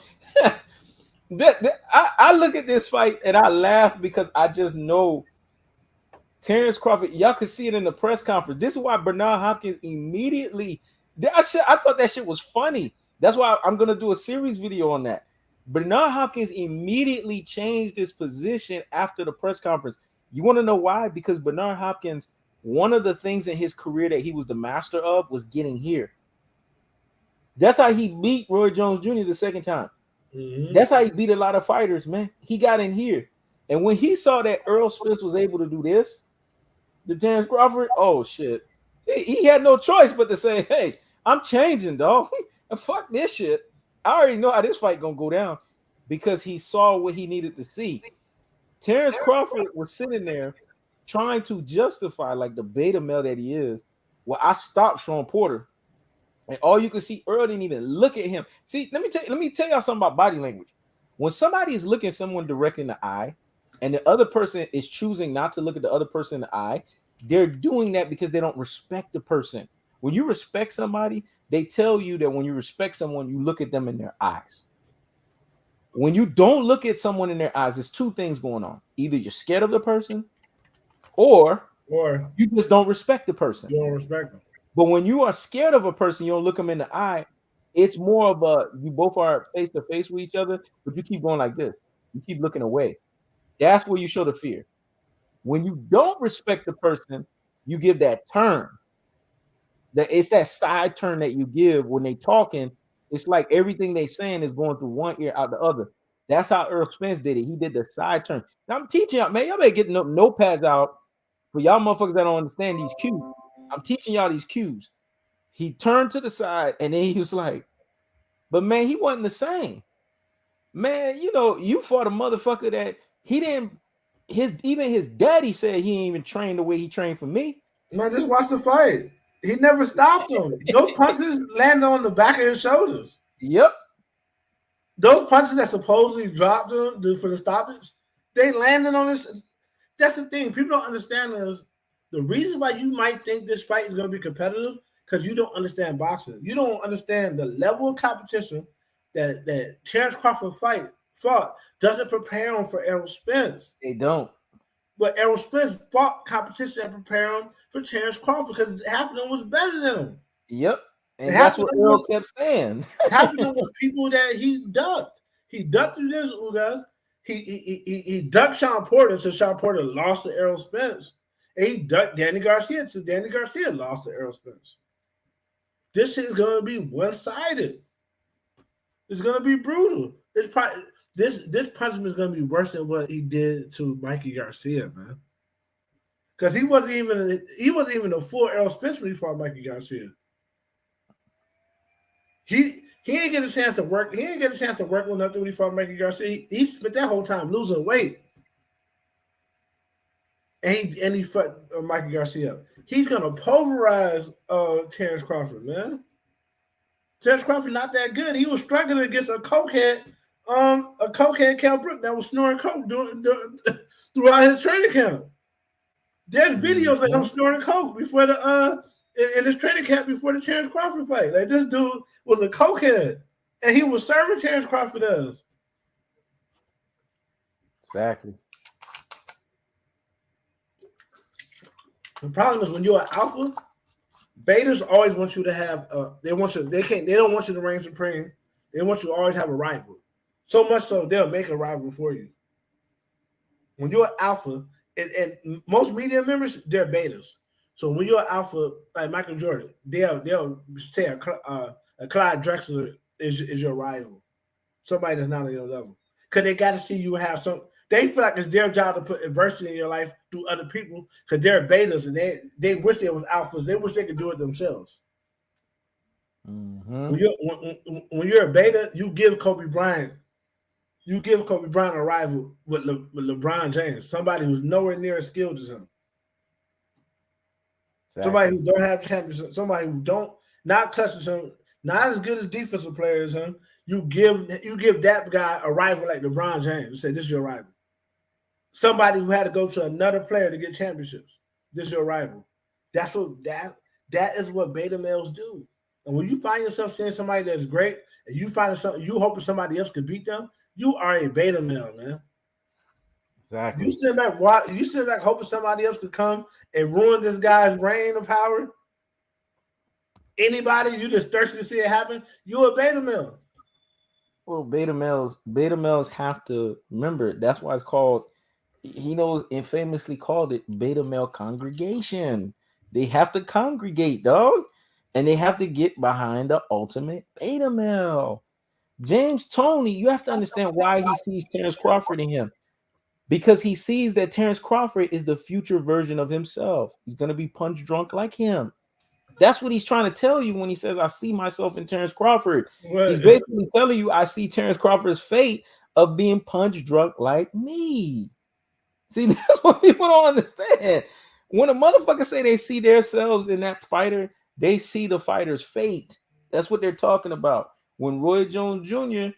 out of his mouth says, I see a lot of Terence Crawford in me, it's because when Terence Crawford is flashy like Roy Jones Jr., what happened? It was guys that were supposedly simple, guys that were supposedly basic that stopped him. That's why I'm mad at Antonio Tarver, because Ivan famously said years ago, Antonio Tarver and Roy Jones Jr. was like Spence versus Crawford, because Antonio Tarver was a simple, stick to the basics fighter. And what happened? He dropped them, knocked them out. Glenn Johnson, same shit. Simple, basic. fighter and knocked the motherfucker out. The reason why Tarver wants to hate on Spence because Tarver wants to be the only one that's known for doing that. Yep. There's two niggas that's known for being like that. Basic and real good. Three. You got Larry Holmes, you got Winky Wright, and you got Tarver. He want to stay on it. He want to be that one nigga, the last nigga that knocked the motherfucker out that was super athletic. So he don't want Errol Spence to get in there. But the thing is, you can't stop Fate, man. And Fate says Bud has been asking for this ass whooping a long time now, man. Mm-hmm. He's been capping a long time, acting like he really wanted this fight, but really didn't. That's why he's always been delaying the fight. Even him coming to 147, I called this shit years ago, man. I caught everybody surprised. I said, believe it or not, Terence Crawford don't even want this fight. And niggas like, why you saying that? Why would you say some shit like that? I was like, think about it. If you knew the 147, you would just undisputed at 140, which means you get title shots right off the bat with everybody else. Why would you go to top rank when you could go to PBC? And all the champions there at PBC. The only one is the only one that's not a champion at PBC is fucking Pacquiao. Why would you go where the competition? Why would you go to a place where the competition is not? Because he never wanted that smoke, man. Mm-hmm. That's why he never wanted that. And I'm glad he didn't get that. I'm glad he didn't get that Pacquiao fight. If you got the Pacquiao fight, I still don't think he would have fought Errol Spence. I think he would have tried to go to 154, had a built-in excuse for losing, and then he would have retired, man, because he would have already got the big fight. So as fate would have it, Jeff Horn got the fight, and now he forced to fight fucking Errol Spence. Mm-hmm. The boxing world, the boxing guys, we know it's one guy, but they be saying the boxing guys. Boxing forced him to fight Errol Spence. He never wanted this fight. And when you don't want to fight with somebody, you can't beat them. No matter how good you are. When you've been avoiding a fight with somebody, you can't beat them, man. Yep. So how can you? You've been avoiding this person. In your mind, you don't think you can win. You don't think you can win. And now that the gate is open, the Chihuahua is now pissing on himself.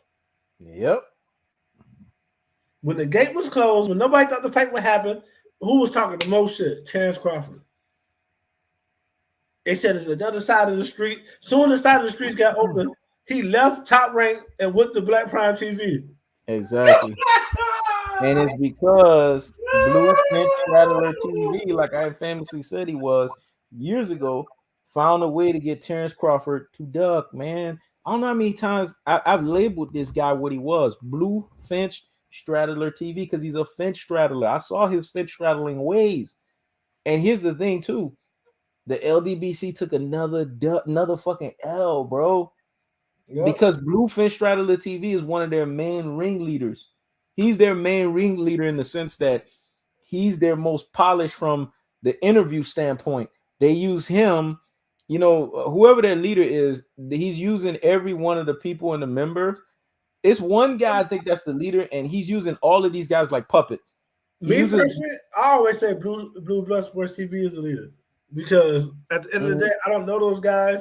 Dude, you got to think about it, man. He might as well be the leader. We don't know shit about those other guys. They platforms suck. They trash. And at the end of the day, another thing, people who think Errol Spence is going to bully Terence Crawford don't understand boxing. Errol Spence is better boxer than Terence Crawford. Mm-hmm. He's going to outbox and beat up Terence Crawford. He's better at everything than Terence Crawford. All Terence Crawford is good at is posing. Yep. Posing like he Floyd Mayweather Jr. Posing like he polished, like he's slick. He's not slick. He fights against guys who can't fight, and he looks slick. Either they can't fight or they're washed the fuck up, or they're C+ fighters. But they're C+. And then they put them in. They put them in with guys that they know Terence Crawford should be able to beat. Even Gamboa, who was a dangerous fighter that made Terence Crawford do the stanky leg. Bob Arum put him in against Terence Crawford because he knew Terence Crawford had the size advantage and everything advantage. So he was thinking Terence Crawford could just win the fight off the strength that he was just a physically more imposing fighter. But he ended up having the worst fight of his life, even though he was the physically most imposing fighter, even though Gamboa was going through a domestic violence issue that had him out of the ring for over a year. And he fought a Terence Crawford that was freshly off of a fight 2 months out. People don't realize that when he fought Mean Machine was out for 9 months. So they wanted, that's why you saw Bomac was like, well, yeah, Terence Crawford should end him soon. And then Mean Machine ended up dropping him. They put Terence Crawford in with a whole bunch of people that really their old issue in their boxing resume was crazy. That's why you saw in the press conference when Errol Spence said, who the fuck you fought at 135, 140, Terence Crawford got tight because there was facts behind it. But going back to the LDBC and why I say that they are blind leaders that's bringing in blind followership, and it's the blind leading the blind into the ditch. They always keep getting exposed by a big name in the PBC. First, it was Floyd that exposed them. Then Leonard Ellerby exposed them. Then Errol Spence. Now the reason why you see they've stopped the presses, they pumped the brakes on the nonsense.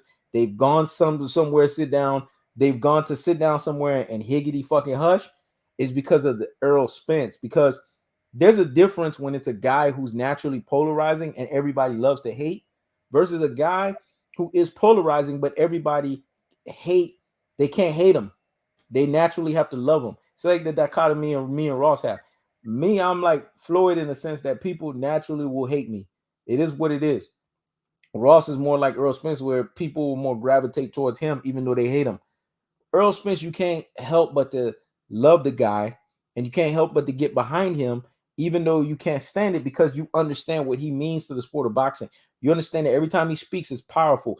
Every time he does something, it creates a magnitude to the sport. And they understand that. So when he took the ding at Blue Blood Sports TV, it wasn't just Blue Blood Sports TV. It was actually the LDBC that took the ding as well, too, because of what they've tried to do. If you guys remember, the LDBC tried to beg Terence Crawford for years. Terence Crawford, we love you, man. We love you. Acting like you ain't our brother, man. You acting like you can't, you know, we don't support you, man. We want to get interviews from you. They never said no shit like that to Errol Spence. You always have to see where people's affinities at. You always got to see where people's heart and actions and body language is at to know who they really, really support. And I've been trying to tell you for the longest, the LDBC was covertly supporting Errol Spence so that they can make it seem like they're very good at this. They've mastered this art. It's a snakery art. It's not new. If you know about all kinds of ways to deceive people, which I don't even know why I'm telling y'all, I know all kinds of ways to deceive people. I just don't use it. Well, not anymore. I used to use it, but I don't use it anymore because it's dangerous, and then you got to deal with the man above. And with my relationship with the man above, I try not to deceive people because there's some shit that always come back to you when you do that shit. But anyways, for people that do that don't have that relationship with the man above, and they really don't care about their souls, they use a sneakery type of way to deceive you, where they covertly use someone as the prop to hide their real intentions behind the person who they really support. If you look at their words say Errol Spence. But if you look at their bodies and their actions and their body language, it always says Terence Crawford. And you got the body and the action, you got the actions and the body language when Terence Crawford went with what was the name of that stupid ass company? Black Prime. Go look at how all the LDBC channels were supporting the fact that Black Prime was able to secure Terence Crawford. I'm telling you, actions and body language. Then when the shit fell through, they all do what they do. When it fell through, they act like they didn't know who Blue Blood Sports TV was. They all got quiet, and then out of nowhere, oh yeah, man, you know we was never for that shit. The snakery way of deception is when shit go bad, stay quiet, let time kill itself off, and then when time kills itself off, then turn around and say that you were against it. That's the shit the media shit do, but they do it, but they're supposedly different, right? But they're using the same tactics the main media do. But then when the agenda's working in their favor, they're supporting it. Because see, if Black Prime was successful, what you would have started to see was all of the LDBC channels attack PBC and say, you see, this is why the PBC brand doesn't work. They were hoping for that. They were banking on that. And then when the shit didn't went successful, Then they turn around was like, oh man, Black Prime, man, they try to pull the okie doke, da da da da. They try to be covert about the shit, but they were hoping that this Black Prime experiment worked. And I noticed because I saw a whole bunch of guys on my channel in the comment section saying, man, you hating on blue blood, you hating LDBC or die.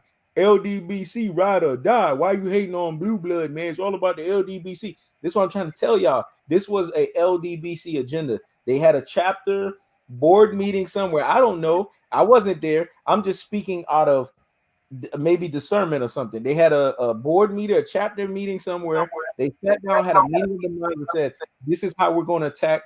Now I could tell where the money came from. The money came from all of them. That's why the shit didn't last. The money came from all of them. They put up all their money and that shit failed. And it failed. They put up a fucking big L for little Bud. But that's gonna show you how much they don't know about boxing. Why would you put that much money on Bud? Bud has not done anything to demand that type of investment. Even because he's not Bob Aaron want to invest in this bitch ass nigga.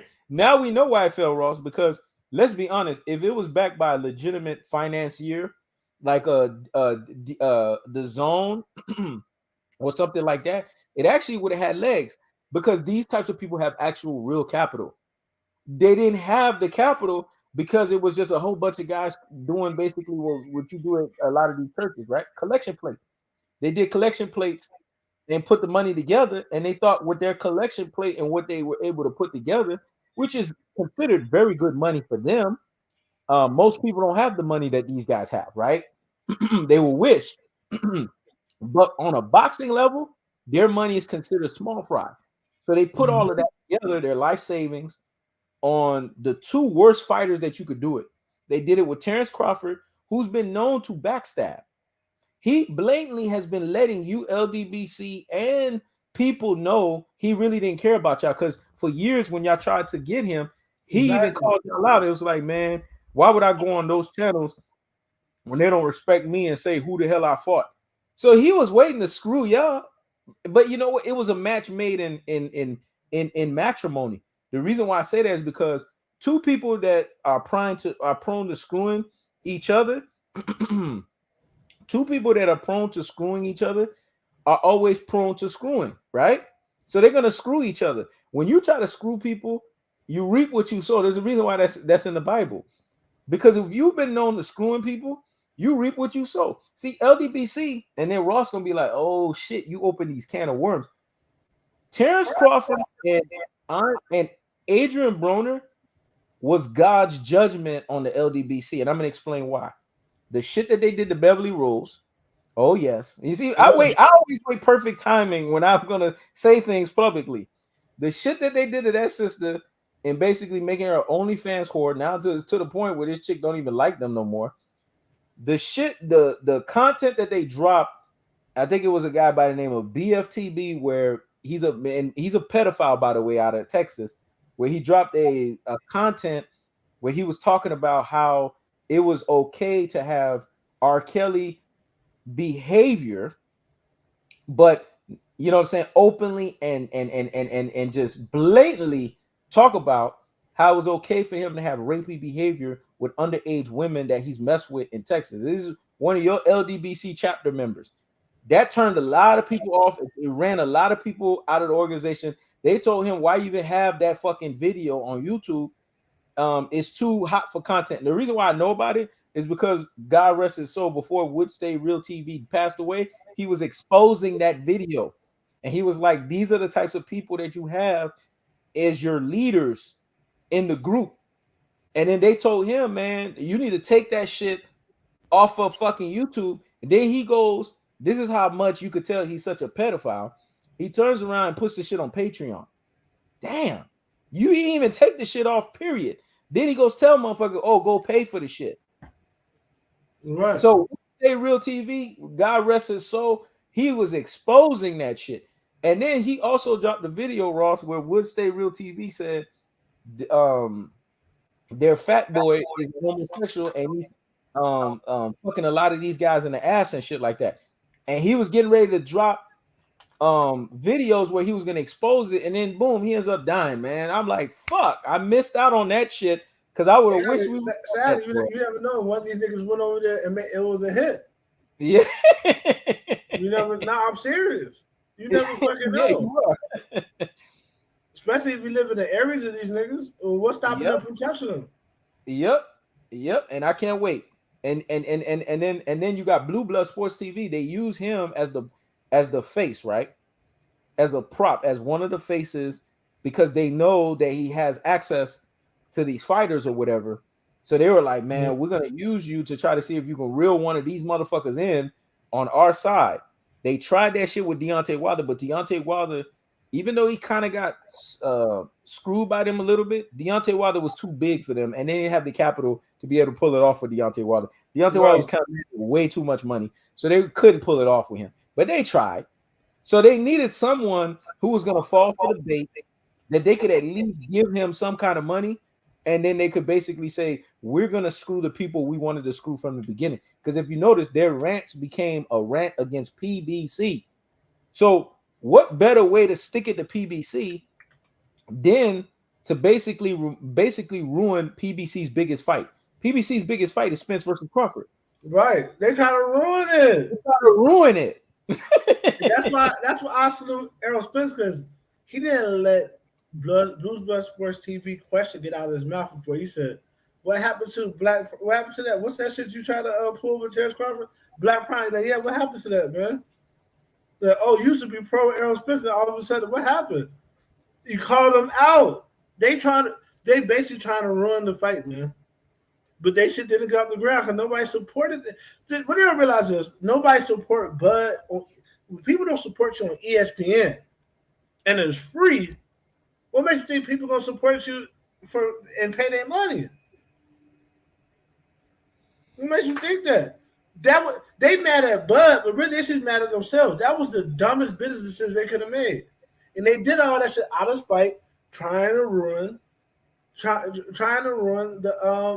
the fucking Errol Spence fight. If they really wanted, this is how you know they stupid. If they really wanted to ruin the Errol Spence fight, they should have had Bud throw the first fight to actually lose the dude. Yep. Then, because now Spence can't stick around 2 or 3 fights and shit. Then the second fight, it's a draw. Then the third fight, Bud wins. By that time, Spence got to leave. Mm-hmm. Then that would have made, because the first fight nobody gonna watch, but the second fight people would have watched because they would be like, who is this nigga that beat Terence Crawford? Exactly. But these niggas, they not stupid, they not smart, they dumb as hell. You see, I'm glad. You see, people that follow these people, look. You see, they starting to tell the truth. That's why I know the followers. If you stop being afraid, you can start telling the truth on what these motherfuckers was doing. You see. They convinced Wilder to not have to train against Tyson Fury. That's why that nigga was eating soul food. and I always said this shit. The LDBC is funded by Bob Arum. Yep. Because why would they tell a nigga who's been training for all his fights not to train? Mm-hmm. All of a sudden, he's fighting Tyson Fury. Now they telling him, you don't need to train for him, champ. All this shit, saying all this. All of a sudden, because they lulled him to sleep, man. Yep. But this is what happens. These black fighters, as soon as they come into the league, as soon as they come into boxing, these white men get around them and say, hey, man, don't try to be like Floyd. Stay away from Floyd. Floyd's bad for boxing, and they believe him. So they try to do everything that Floyd wouldn't do, and they end up getting fucked because Floyd kept black people around him. Yep. At all times. He's one of the very few boxers that do that. He always had black people around him watching his back. These other boxers be so thirsty to suck Oscar De La Hoya dick, to suck Bob Arum dick, to be all up under Freddie Roach, to be all up under everybody but black people, and they end up getting cheated. Adrian Broner, he's so worried about trying to compete with Floyd Mayweather's legacy, he ended up getting cheated because it's Madonna. Madonna had on not loaded gloves, but basic gloves where he's fighting bare knuckle. If AB would have done what Floyd said, AB wouldn't have never been Floyd, but he would have stayed undefeated because Floyd basically was telling him, and AB didn't like that because AB kept thinking in his mind he was on the level of Floyd, but Floyd was trying to say, you're not me. Let me tell you what AB is. Devin Haney is the Dollar General, dollar store Floyd Mayweather, right? He's a Dollar General version of it, right? AB is like a $50 Floyd.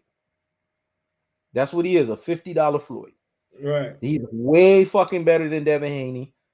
And he does a lot of things where you know it just looks good, telegraphy, you know, like it's Floyd, but he can't do it at the level of fighting the highest level of competition. AB can do this against journeymen, and that's what AB's career should have been. Floyd was trying to save AB. Look, you can be undefeated, you can be in all these weight classes. We'll know that your boxing career is telegraphed. We'll know that it's bullshit, but we would have had you undefeated against a bunch of journeymen. That's what AB's career would have been. He would have looked flashy against, you know, guys like Paulie Malignaggi, these type of guys. You would look so good against these motherfuckers. But guys that we know can really put you in trouble, like we don't want you fighting those fights because that's when it becomes a problem. That's when you really gonna start getting exposed. But AB didn't fucking listen, and he paid a lesson for that.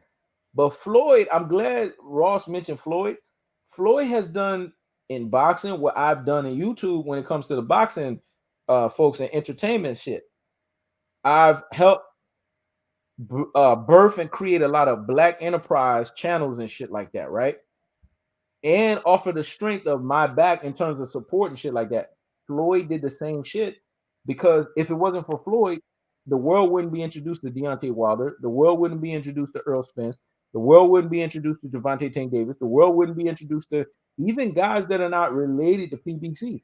Shakur Stevenson. It wasn't until Floyd branded Shakur Stevenson as the silver medalist that got robbed that Shakur popped off on the scene. Devin Haney, that fucking betrayer and traitor. Floyd is the reason why his Dollar General ass, dollar store ass is relevant. Floyd has made a lot of people fucking relevant. A lot of people have good paychecks because of Floyd Mayweather and off of the strength of Floyd Mayweather's legacy, off of the strength of my YouTube legacy, man. It is what it is. So, I don't care if I got to pop my collar and say that shit. It's the truth.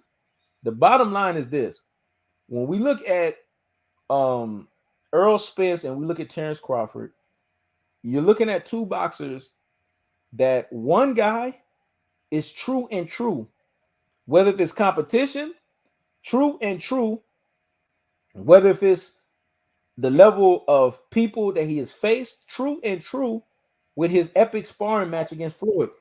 Do you understand that Errol Spence's hardest fight in his career was not even a real fight? He already fought his hardest fight. That's right. Everything Errol fights is like easy work compared to that. His hardest fight was the epic sparring match that we're probably going to get the video of it when Errol Spence's career is over with. We're probably going to finally see the video between him and Floyd when they had the epic sparring match. Somebody's going to release it and break it out, but I think it's going to happen after Errol Spence's career is done. He had his hardest fight in that.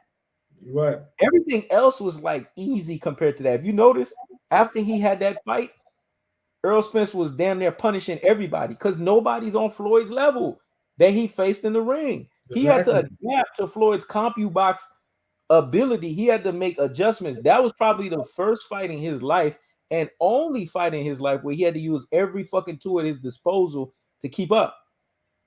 But you've never seen Errol had to bring out every tool anymore. You know why? Because there's one style that he only needs to use against all of these guys in today's boxing, and it's the punishment style. That's more than enough. Because what the punishment style is basically putting you in leagues of water. It's a perfect style to use because it puts you under pressure. And most people, I've already told you, 99.9% of people on the planet, when they dealing with pressure, boy, pressure does what? It bursts its pipes. Right. Even the best of us, dog, when we're under pressure, we never. One thing about pressure that's so powerful, even the best of us in life, when we're in pressure situations, we never could dominate pressure. It's, you know what they always say, you never heard anyone has ever dominate pressure. You always hear who could handle pressure the best. That's the terminology you've always heard. But you've never heard anyone dominate pressure because that's why it's called pressure. You can't dominate it. But can you handle it? You see, that's the difference. Most of these guys like Terence Crawford and all that, they can't handle fucking pressure. No. Floyd was able to handle Errol Spence's pressure. And that's what ended up happening. He handled the shit. But think about it, a lot of people still don't understand the Maidana um, Adrian Broner fight. Adrian Broner jumped weight classes to fight Maidana. He should have did that, number one. Number Facts. two, even then, it showed how Adrian Broner finished that fight. It shows Maidana was never that good. But Yep. Maidana was doing something that Floyd caught that Adrian Broner didn't. Maidana was cheating his whole career with, Yep. with gloves and no padding. Yep. And So that's AB why I was never so give him caught up in credit. trying to beat him, he didn't have his coaches in them say, hey, the fuck is this dude right before the fight? Why the fuck is this dude wearing basically skull knuckle gloves going into fighting? That's That's why the reason. AB's face still looked the way it did. He beat this motherfucker with skull knuckle gloves. That's why I never gave Maidana credit for that win, because after Floyd beat him and exposed him for using those fucked up gloves, Maidana retired in the prime of his career. Yep. Not because the whooping was so bad that Floyd put on him, but because he could no longer cheat. Yep. And, Who retired? and Robert Garcia was getting mad. Remember when Leonard Ellaby, this is why you gotta love Leonard Ellaby. Leonard Ellaby forced Robert Garcia and them. Robert Garcia and them was visibly mad. He forced them to take the shit off, and he said, "Hell nah, oh hell nah, we not fighting with that bullshit." I remember, and then I could hear Robert Garcia saying, "Man, fuck you." He said, "Well, fuck the fight." And when Robert Garcia heard that, they took that shit off with the quickness, boy. Right. That's who you need in your fucking corner, a motherfucker like that. And that's why me and Ross was mad that Deontay Wilder did not humble himself. We don't telling people need to. Deontay Wilder's a grown ass man. We're not telling you bend the knee to Floyd, but humble yourself. Floyd is basically a greater aura person than you are in life. Humble yourself to the greater aura, man. If the guy has a cachet in the Tyson Fury fight where he can have a Leonard Ellaby say, "Oh hell no, y'all not gonna just turn off the camera." What the fuck? That's what y'all would have heard Leonard Ellaby saying in the background when they turned the shit off. Right. What the fuck? Who turns the camera off? Oh no, hell no, we ain't fighting. They would have saved Deontay Wilder, man. Floyd didn't even need to be involved. Just have Leonard Ellaby there to be like, "What the fuck is going on?" Oh, we're gonna have to call this fight. These guys and are that so. would change the scenario of it. These guys really believe. That's the thing. They did a number on us with Christianity. The Christianity don't have nothing to do with the Bible, man. Nothing you get taught in Christianity principles is even in the Bible. All that turn your cheek, all that shit, that wasn't even for white people. That was for your own people. If he knows disrespects me, I'm supposed to give him a chance because he's my brother. If a white man disrespects me, I don't owe him the same chance I owe him. That's what the Bible was saying, because it's about Hebrew people, our people, not about the world. Christianity globalized something that was for one specific group of people. And I say that to say, Deontay Wilder has that mentality of always that kumbaya Martin Luther King shit. Why are these white people going to do right for you outside of making money off you? You think they really going to look out for you when you fight against a white person whom they see themselves in? You think they really going to help you make your legacy off Tyson Fury? They get paid regardless, whether you win or lose. He was an idiot for having these people in those key positions. We could have easily came to the PBC and got the job done right, man. And they keep doing this because they keep getting duped. They care so much about validation that they will do something that's against their best interest. Man, you know, if you partner up with Floyd, man, you're going to lose out on this, you're going to lose out on that, you're going to lose out on that. And he ended up losing out on that shit anyway. They always fucked Deontay Wilder on the rankings and all this shit. They ain't forced undisputed fights when Anthony Joshua had all those belts. How come Deontay Wilder didn't get that fight? They ain't forced Tyson Fury to fight Deontay Wilder for undisputed when he had all the belts. They let him so-called have mental issues and he don't got to fight. And next thing you know, he pop on the piss test, so he don't got to fight. Come on, man. None of that shit happens with the PBC. And not just working with Al Heyman cutting deals, but actually with the PBC. Actually get Al Heyman and them looking over his fights. He got Shelly Finkel. Shelly Finkel did him dirty. That's what the white man supposed to do to you. If people be Mm-hmm. so mad at white people, like, oh, I can't believe they supposed to do you dirty. It's Yep. in their DNA. That's their coding. Yep. It's their coding to destroy. It's our coding to build. Yep. We've been reprogrammed to destroy each other, but that's not Yeah. our programming. Our real And programming. even when we do destroy each other, this is how you know God's so powerful. Even when we do it, God finds a way to still create the building, even in the next generation. We still turn around and build for each other regardless. You know what I'm saying? That's their coding to destroy it. And for him Mm-hmm. not to know that at his age means he's done a big disservice. But guess what? He grew up in a Christian church. Mm-hmm. Christianity is not what the Bible really preaches when you read it. And and it has Mm-hmm. you so far gone because the average black man will like take Cali. I had a girlfriend that used to live in Compton. Mm-hmm.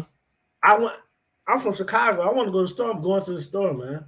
I get to the store and do mind you, I'm from Chicago. To me, LA games ain't really no games. I never Mm-hmm. experienced them. I don't know how to deal with dude was like, "What's up, blood?" I was like, "What's up?" I didn't even know that he was gangbanging because in Mm-hmm. Chicago they call each other blood. Like, "What's up, young blood?" The old nigga call you young blood and shit. But he was really pressing me because I had on a Cubs hat, and Yep. apparently that's a Crip hat. And I was like, "Shit, I'm finna go get a 40." They about to go get a 40 blood with that hat on blood. That's when I knew I was being pressed. They like, "Where you from?" I'm from Chicago. He's like, "And you just walking around Compton blood, Bompton blood?" I was like, "Yeah." He's like, you really don't know where you at." He said, "I'm gonna star you out, blase, blase." The white man walked through with that hat on. He ain't say shit to that white man. Mm-hmm. He ain't say nothing to that white man. The white man had on a blue shirt. So if it's just about blood and cuz, why you ain't check white dude with the blue shirt? Facts. If you're not letting no blue come through your neighborhood, you ain't letting no C's come through your neighborhood because the cubs had got a C on it and it's blue, then you should check the white man too. That's when I realized it's a mental issue. Yep. Low key, Christianity got us low key scared to press white people. The average hood, tough black nigga in the hood, scared as hell of white people, man. I'd have seen it with my own eyes, man. Yep. The white people get to talking shit to them. You know what they do? They pull out their phone and start begging them and shit like, "Could you stop talking to me like that? I got you on camera." They don't pull out cameras on niggas. When a Nope. nigga disrespect another nigga, they get on their ass, man. They'll be ready to pull a gun. Somebody else got to pull a camera out. Mm-hmm. They don't do it. They on their ass, so they gonna get a gun. Yep. We have a unhealthy disrespect and a hatred of our own people, man. And everybody who has worked outside of the PBC in this box has got fucked, man. Yep. And that's what they deserve, man. I love Deontay Wilder. I'm always gonna root for him, but he deserved what he got fucking with Shelly Finkel, man. Mm-hmm. He deserved it. Yep. Yep. He deserved what he got fucking with Shelly Finkel, and he deserved what he got. Everybody who has gotten an assist from Floyd, they listen, man, because when Floyd throws the assist, he sees what's about to happen before it happens. Because he's already seen all of the equations at the pinnacle of the sport. Right. Nobody has seen all of the equations at the pinnacle of the sport the way that this guy has, because of how many highest level forms of championship fights this guy's been in and how many situations he's gotten himself up under. Everybody who was smart that listened to Floyd, look at where their careers are at now. Gervonta Tank Davis, damn near co-face of boxing. Errol Spence, co-face of boxing. The Right. Charlo brothers, the hottest thing smoking. Mel is a undisputed, damn near junior welterweight champion. Maul has mental health issues, but guess what? Maul is the most respected middleweight and the most best middleweight in the game because he has the best belt, the WBC. But Deontay Wilder had the opportunity, man. All Floyd told him was, "Look, man, you know, for the second fight with Tyson Fury, let us run the fight. I don't care if you don't want me to train you or whatever, but let us run the fight. Let us manage the fight for you." That Right. would have been a smart move because guess what? Tyson Fury wouldn't have been able to cheat. Because with Floyd and them, the cheating happens, they shut everything down. And with Floyd's cachet and his popularity, the Furies would have no choice but to bend the knee, man. And it would have been in Deontay Wilder's smartest interest to do that, because guess what? He would have ended up having the lion's share wins now of the trilogy. Yep. But who is he listening to? The Shelly LDBC. They Finkel. fucked him up. They fucked them up. And Shelly Finkel. Both of them, they fucked them up. Oh no, don't listen to Floyd. Fuck Floyd. Fuck Floyd. Fuck what Floyd talking about. See, this is the black on black shit that we have. You know what I'm saying? We gotta hate on motherfuckers. And it will come out in the interviews. Interviews with who? The LDBC. They'll always turn into some, I'm not like Floyd. Why would you not want to be like the greatest boxer who ever lived in our lifetime? People say Sugar Ray Robinson. All due respect, I never seen Sugar Ray Robinson fight, and most people under 80 never seen Sugar Ray Robinson fight. Exactly. There's like 3 videos out, like 5 minutes a piece, of Sugar Ray Robinson fighting, man. So for somebody our age to say Sugar Ray Robinson, they big capping, man.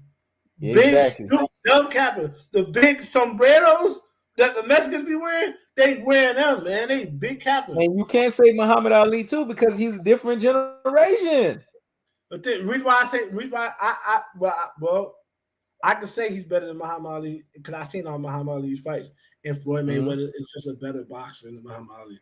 He's more technically sound than Muhammad Ali. No, I'm mentioning the Muhammad Ali part to go in line with what you said with Sugar Ray Robinson, when niggas were like, well, I was a fan. Muhammad Ali was fighting in the 60s. Your ass wasn't even thought of. You wasn't even born. You know what I'm saying? You wasn't even fucking born. But the reason why they got a leg to stand on is because they get 9 out of 10, they ain't do the due diligence I did and watch every fight front to back. But they have a leg to stand on because Muhammad Ali's whole career is covered. Yeah. Sugar Ray Robinson's whole career is not. How you saying niggas be talking about Willie Pep? They already know they know Willie Pep better than Floyd. They don't say anybody better than Floyd.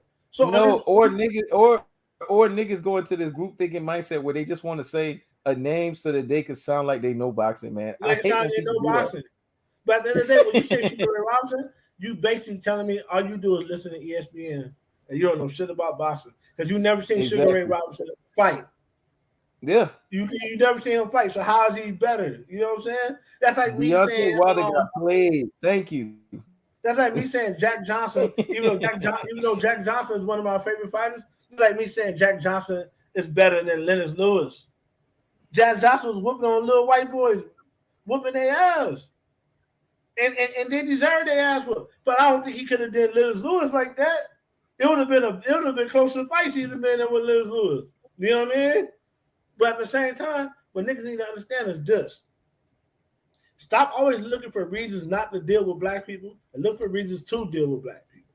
Stop looking for reasons not to deal with black women or black women always looking for reasons not to deal with black men, but to deal with everybody else. Look for reasons to deal with your own people. Because it's better the devil you know than the devil you don't fucking know. And most black people don't know shit about white people. They think they do. And I know this from 20 years in the Navy. The only racist black people, the only racist white people black people know is the ones who are overtly racist, the ones who wear like Trump hats and shit. We don't know the people we work with. We can't tell the people we work with really racist or not. And they give you the symbols every fucking day about the certain things they say to you.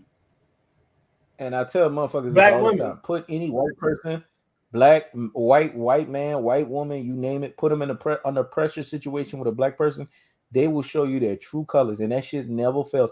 I don't give a fuck if it's the one that tell you, well, I'm cool with black people. To me, they even the worst. Because the ones that are not cool, at least you getting authenticity with them that they are openly telling you they're not cool with you.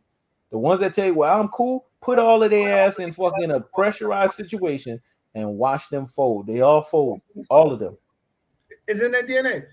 B. Brazy disagreed with me. He said, facts, bro. As a brother, being from the West Coast, I'm a little off topic, but Bloods and Crips and Hoovers, blacks in general, quick to gangbang on each other, but Mexicans most of the time get a pass.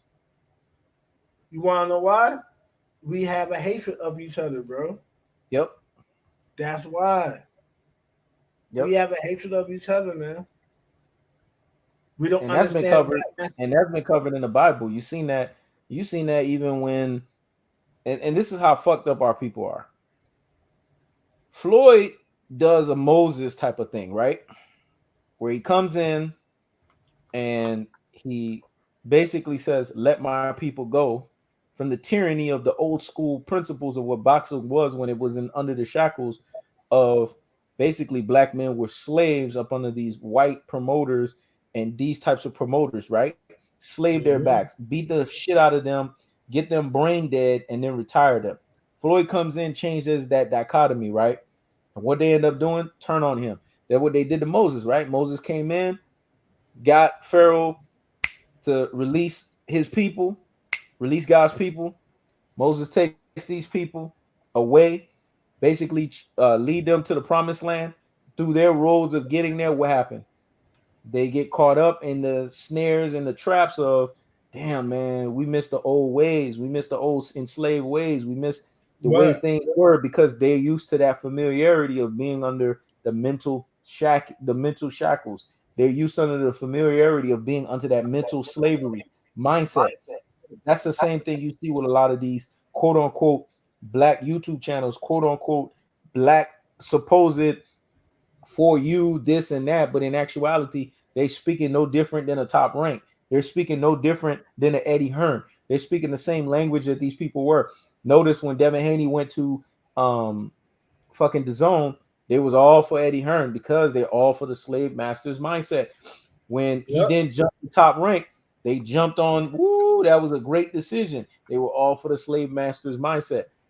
But why are they so apprehensive against PBC that has the enterprise of independence, that has this, that's been standing on the enterprise of them?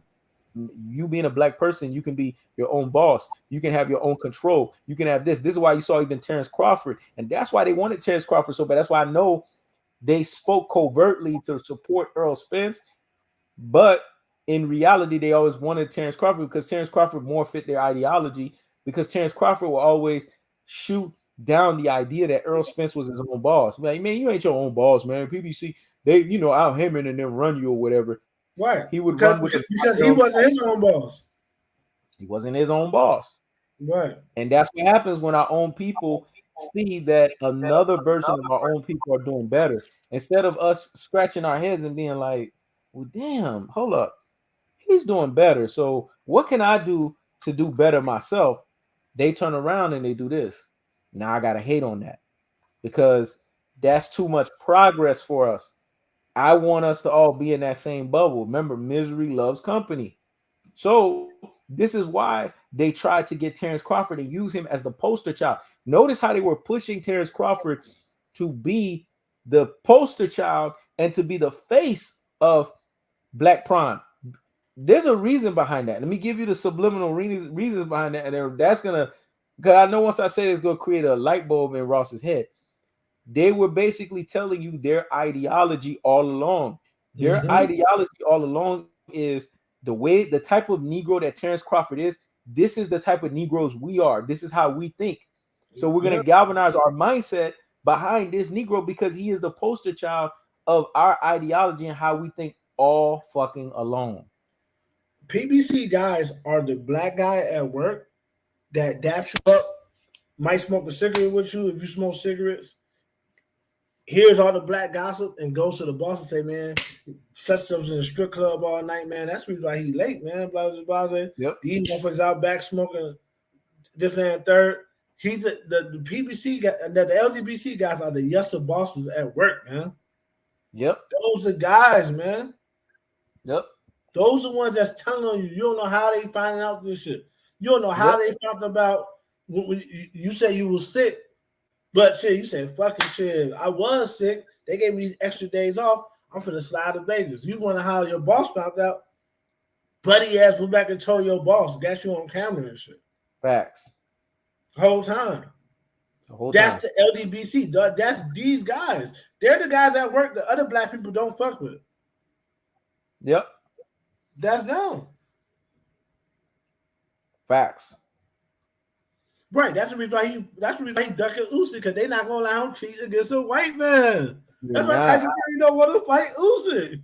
And they should have learned their lesson because they were one man. You gotta understand, Deontay Wilder. This is why and that's why I was so mad at Deontay Wilder, because three boxers. That's why I call them airfield fighters, man. I will always respect them, man. Errol Spence, Andre Ward. That thank you, man. You know, man, people hated me for the videos that I dropped on Deontay Wilder at the time, man. They hated me hard, but I was speaking some fucking truths. Ross was speaking some fucking truths. They hated him, man. But here's the thing: Deontay Wilder was his own downfall, and I was trying to save him, man. I know this. There was one content I dropped that got back to him because the way he responded back in a way like kind of like basically saying "fuck me." I'm still gonna do what I gotta do, and I'm about my people, whatever. And once I saw he did that, I said, okay, this nigga don't get it, dog. This nigga don't fucking get it. And this shit was pissing me off because I saw the agenda all along. The LDBC was using Deontay Wilder as the ultimate way to say "fuck you, Floyd," and that shit was working in their favor because they was able to draw views, they was able to get interviews, they was able to do this all on Deontay Wilder's back, and that shit was pissing me off because I'm like, Deontay Wilder, you do not realize the level of celebrity you are. Like, how are you letting these motherfuckers fuck you over like this? And they fucking you with Vaseline, dog. Like they fucking you raw. Like, and they doing it deliberately in your face.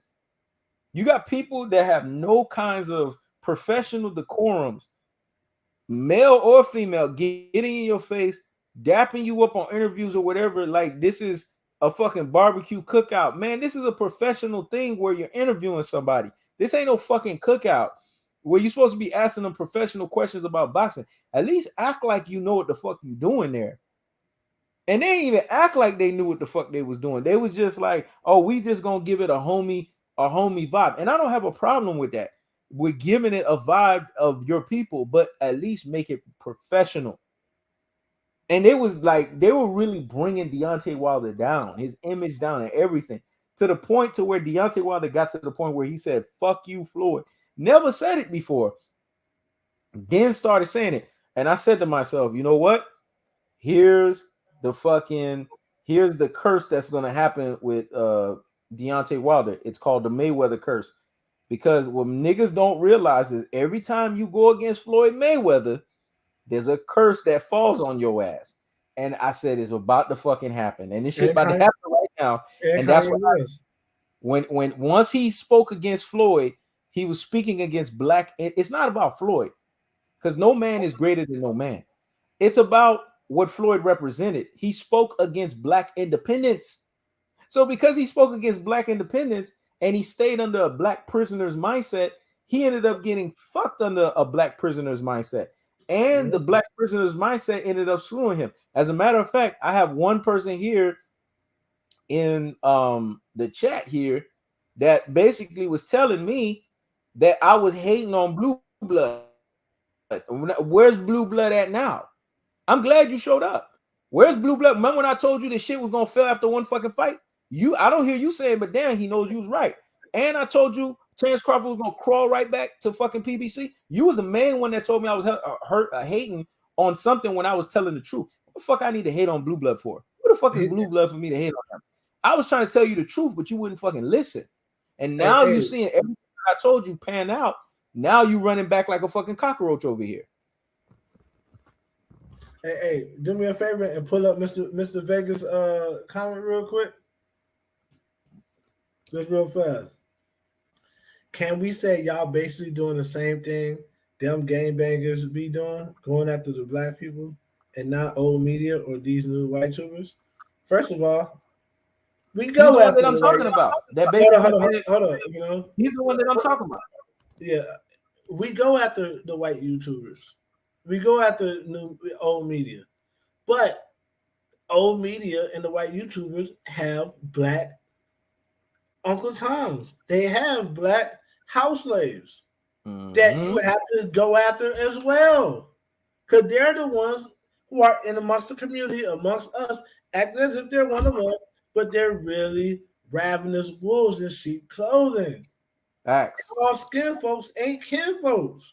Woo, we gotta say that one again. All skin folks ain't kin folks. Yes. It don't matter how dark skinned you is, or that it don't matter if you have. It don't matter if you have a complexion. It's about your life. It's about your mentality. It's about that mentality, man. The LDBC mentality is yes or massa. Okay. And if you come into the defense of a conglomerate who bends the knee and sucks the white man's dick, you just as bad as them because you don't Okay. see it. So that means if put in the same predicament, you will get on your knees and you will suck a white man's dick too. Okay. Because your bosses, because LDBC, the people whom you love and adore, do it. So you'll get right on your knees and suck a white man's dick too, man. Because you have no integrity. You think us holding black men accountable is attacking them because you never had a black man hold you accountable. Facts. But we have fathers. Getting held accountable is a part of our life. What shit we could do without being held accountable. Yep. So therefore, we the same way. We hold people accountable. We hold ourselves accountable first and foremost. Then we hold everybody accountable within our sight and hearing, man. That's what being a man is about. Yep. You probably let your woman talk to you in any kind of way. Because you don't think it's your responsibility to check women. You probably let your mama disrespect people in front of you. Yep. My mother couldn't disrespect my father in front of me. I ain't give a fuck who she was. I stopped that. Cause I was being raised to be a man. Y'all ass be scared of women. Y'all be scared of white folks, man. And you wonder why you can't get no respect. I guarantee you don't talk to white people at work the way you talk to black people because you scary. Yep. I went in on their ass 20 years in the Navy. I was on white people's ass, boy. Mm-hmm. And I was on Uncle Tom asses too, boy. Mm-hmm. And LDBC ain't nothing but a conglomerate of Uncle Toms. That's it. That's it. That's it, yo. It's motherfucking telling the truth. It was easy to find out. When I first came to the scene, I didn't know shit about LDBC. I was just watching their videos. But when I started seeing that Keno said they're not what you think they are, I said, okay, cool. I haven't seen nothing yet. I kept watching them. I didn't see nothing yet. But as I started to see it, I had to agree, like, these niggas is some sellouts. They saying one thing, they doing another. They saying it for the people, but they pimping out young black girls and shit. And you got beta males who don't get pussy thinking they cool because they pimping out a young 20-year-old, 21-year-old girl on OnlyFans and shit. Mm-hmm. Because you don't get no pussy in your life. You think that's cool. You know what I'm saying? And there'll be one thing if they was coming out of they pimps. They coming out of they for the community. So that's when that's the disrespect and that's the shit I'm talking about, that they was hypocrites. So when I said they was hypocrites, then I started saying how they talk to how they talk to PBC people and how they talk to Bob Arum. They gave Bob Arum the utmost respect. Mm-hmm. But they try to disrespect Leonard Ellaby. They try to disrespect Floyd. They disrespect Al Heyman. Mm-hmm. They give Eddie Hearn the utmost respect. You know what I'm saying? So now, man, as far as I'm concerned, the LDBC they lame as fuck as far as I'm concerned, man. Well, there's somebody that their name was similar to yours. Then if it wasn't you, if it wasn't you, Mr. Vegas, then it's somebody similar to you. His name was very similar to your name. But bottom line is this: if it ain't you, then okay, it ain't you. The bottom line is the motherfucker came on my channel and said LDBC or not, and told me you hating on Blue Blood, you hating on the LDBC, you hating on. That's how I know. And y'all motherfuckers cannot tell me Blue Blood is not LDBC, because I remember being poached by these motherfuckers years ago by him. Barbershop Conversation, people know because I was on Barbershop Conversations interview at one point in time, and that's because he begged me to come on the fucking interview behind the scenes. So there's a lot. I have my receipts, so you motherfuckers got to pull some shit on me. Man, I got my motherfucking receipts via email and shit like that, and text message and all that. That's why these motherfuckers can never say no dumb shit against me. But anyways, that's how I know this motherfucker was LDBC and all of this other dumb shit. These guys had an agenda, man. And I said they were not what you think that they are because of my personal dealings with them and how they try to approach me to come in And then one time I think I ended up dealing with one fat boy in their crew, and the fat boy called me a goofy or something like that. And I'm looking at this fat boy like, you fucking goofy. So I turn around and say, okay, all right, this is the level of disrespect these motherfuckers want to show.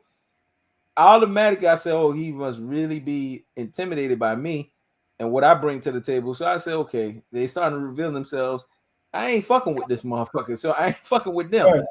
I'm gonna put it out there. That's what it was. So I ain't fuck with the motherfucker no more. But the bottom line is, if you look at what Errol Spence did, Errol Spence exposed them. Let me tell you how you can tell when somebody's guilty. When people are guilty, they do two emphatic things. I'm teaching you guys this shit. Y'all better learn these things, because I'm a very, very astute student of what they call life, and a lot of life experience and a lot of mental health shit. So I can tell you with psychology and people's body language and all that, I'm helping y'all. I'm giving y'all, this is shit I study, so I know. When you see people get quiet out of nowhere and they cannot respond back to what a person did, they are letting you know they are guilty. Notice after Errol Spence did the diss, everybody who was quiet was LDBC affiliated. They didn't have no response. None. Because when Earl attacked Blue Blood, he was attacking LDBC. Y'all don't understand.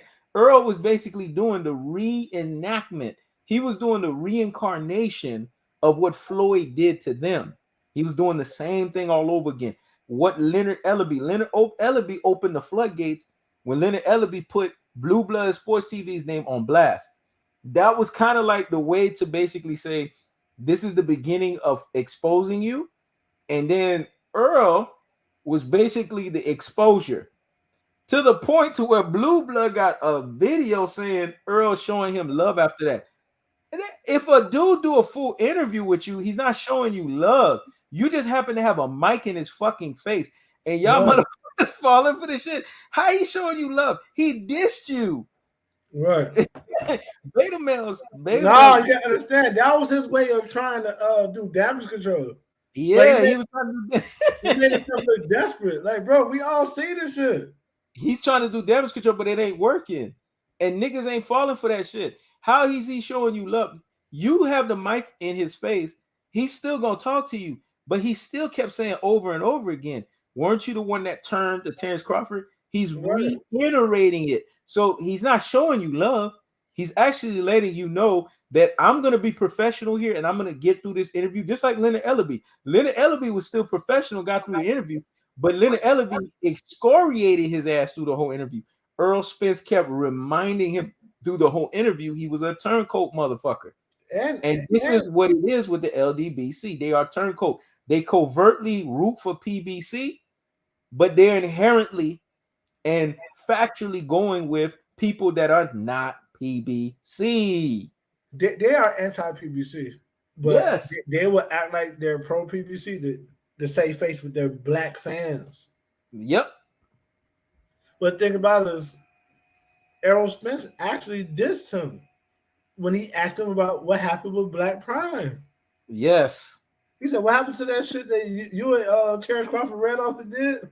You know, what happened to that?" He said, Yeah. "Oh, he said it's not working right now." Yeah. He said it flat out. And here's the thing. And I'm glad Ross said that. I'm gonna tell y'all, I'm gonna give y'all 3 layers of response based on what Earl said that was so emphatic, because it went over a lot of people's heads. But you have to be a really good deep thinker to understand it. The first level was Earl Spence is saying, I know what you LDBC people are about, and I see your agenda, and I'm exposing it. That was the first layer. The second layer that Earl Spence was basically decoding was, basically, you honestly thought this new bullshit that y'all was coming out with was really gonna mess with some shit that's already been proven to make billions of dollars. We're not talking about millions. We're not talking about multi-millions. We're not talking about hundreds of millions. PBC has made billions of dollars. And then the third level of this that Earl Spence was saying is, be fucking very careful and tread lightly moving forward, because we are on to you.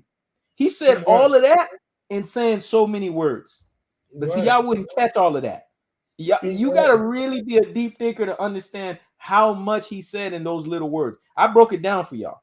He said all of that in those little words. And that's why when they got the message, because they're, let me tell you something, the people that run these LDBC, they're very smart. They're not dumb people. They got the full message. And if you notice, they've backed the fuck up now. They're like, oh shit, it's Errol Spence now. This shit could turn around and fuck us bad. If you notice, they're not coming on no front like they did with Floyd. With Floyd, it was easy to hate on Floyd because they had Deontay Wilder as the poster child idiot to back them. They don't have Deontay Wilder. So they know if they try this shit against Earl, this shit gonna go left. And they know Earl's popularity, and they know Earl's swag, and they know at the end of the day, Earl got it going on. What the fuck?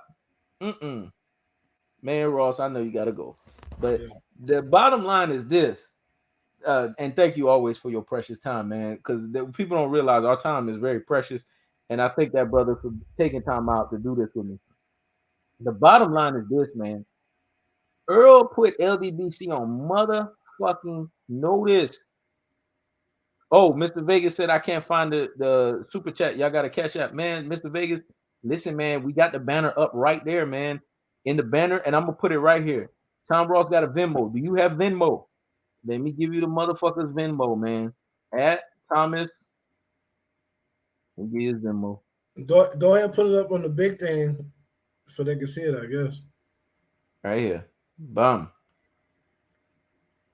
That's my Cash App. That's Tom Ross's Venmo, man. Make sure y'all donate. I know y'all motherfuckers got Venmo too. I know y'all got Venmo. Make sure y'all donate to that Venmo. He said I already sent it. Okay, bet. You sent it to Ross too? And Ross will let you know if he got it. He will say confirm. Yeah, maybe he didn't. Sure. Yeah, make sure y'all send it to Tom Ross's Venmo, man. Show that man support. His Venmo is easy. And he got an easy peasy name. Thomas-Ross-43. 43 must be a very special number to him. Because I seen him use that number a few times. Nah, that is the number they just be giving my Oh, okay. I thought it was synonymous with something. Yeah. Okay. Well, okay. But then I'm gonna send the Ross then what y'all send to me then. I'm gonna send them half of everything y'all send to me. So I mean I always do that anyways. But yeah, man, at the end of the day, the bottom line is y'all need to stop being group thinkers. Y'all need to sit here and stop allowing your minds to fall into group thinking ideologies. Wake the fuck up and be independent thinkers. Just like PBC created independent boxing, you could say me and Ross are the PBC of YouTube. And I'm okay with getting that. I'm okay with saying that I'm the PBC of something. That's a successful conglomeration, man. I'm okay with taking that. I'll run that. Somebody say, man, you the PBC of this. I'll run with that shit to the hills because I already know who's behind that shit. We can say we are the PBC of YouTube because guess what we have created? Independent thinkers. We want you guys to think independently. Stop falling under group thinking ideology. Stop listening to these motherfuckers that are trying to pin you against what you like. PBC is giving you the best fights. The greatest fight this year is Spence versus Crawford. What is that? A PBC fucking event. Let's be honest. PBC is resurrecting Deontay Wilder's career. He's fighting Andy Ruiz at the end of the year, and then after that, he fights Anthony Joshua. Who set that up? Al fucking Heyman. Al Heyman, man. Y'all need to start respecting Al Heyman, man. PBC is giving y'all Jamel Charlo versus Tim Shue. Respect the product at hand. PBC is negotiating Canelo Alvarez versus Jamal Charlo. I mean, the bottom line is it is what it is, man. PBC is giving y'all the greatest shit. PBC gave y'all last year the best fight at 168 with fucking, or I think it was earlier this year, David Benavidez versus what's his name, the white boy. Right. But thank you. They gave you that. Caleb Plant. And much respect to Plant because he's Plant willing to do what Canelo not willing to do. Plant exactly. he's willing to fight the best. Exactly. Well, And people here's the don't thing. understand it. I'm never gonna stop getting on Canelo. I'm always gonna be on Canelo ass, and I always And you gonna. should always be on Canelo. But you know what? I was done with Canelo. Let me tell you when I was done with Canelo. I was done with Canelo because, and I'm gonna always forever love this dude. If I ever meet him in person, he's probably one of the non-black people I will give a handshake to, Dimitri Bivol. He will forever earn my respect Yeah. because that motherfucker did what we wanted, man. He did it from a boxing standpoint. He exposed this motherfucker. And you know why it sticks so hard? Because when they tried not to make it stick with Floyd because Floyd is a black man, they can't help but to make it stick with Dimitri Bivol because he ain't black. Right. That's why I love that shit, though. They had That an shit shit. stick.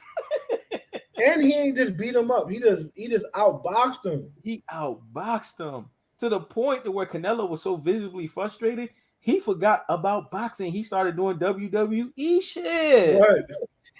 Trying to wrestle and shit. Yeah. Ooh, shit, man. You know how they punch on the WWE? Yep. So yeah, man, I gotta slide And, up out of here, man. and I know you got to slide, but see, that's what Errol Spence said, and that's what they on to them. Errol Spence been told everyone that them YouTube channels be making money off of the fighters. See, they onto these motherfucking channels, man.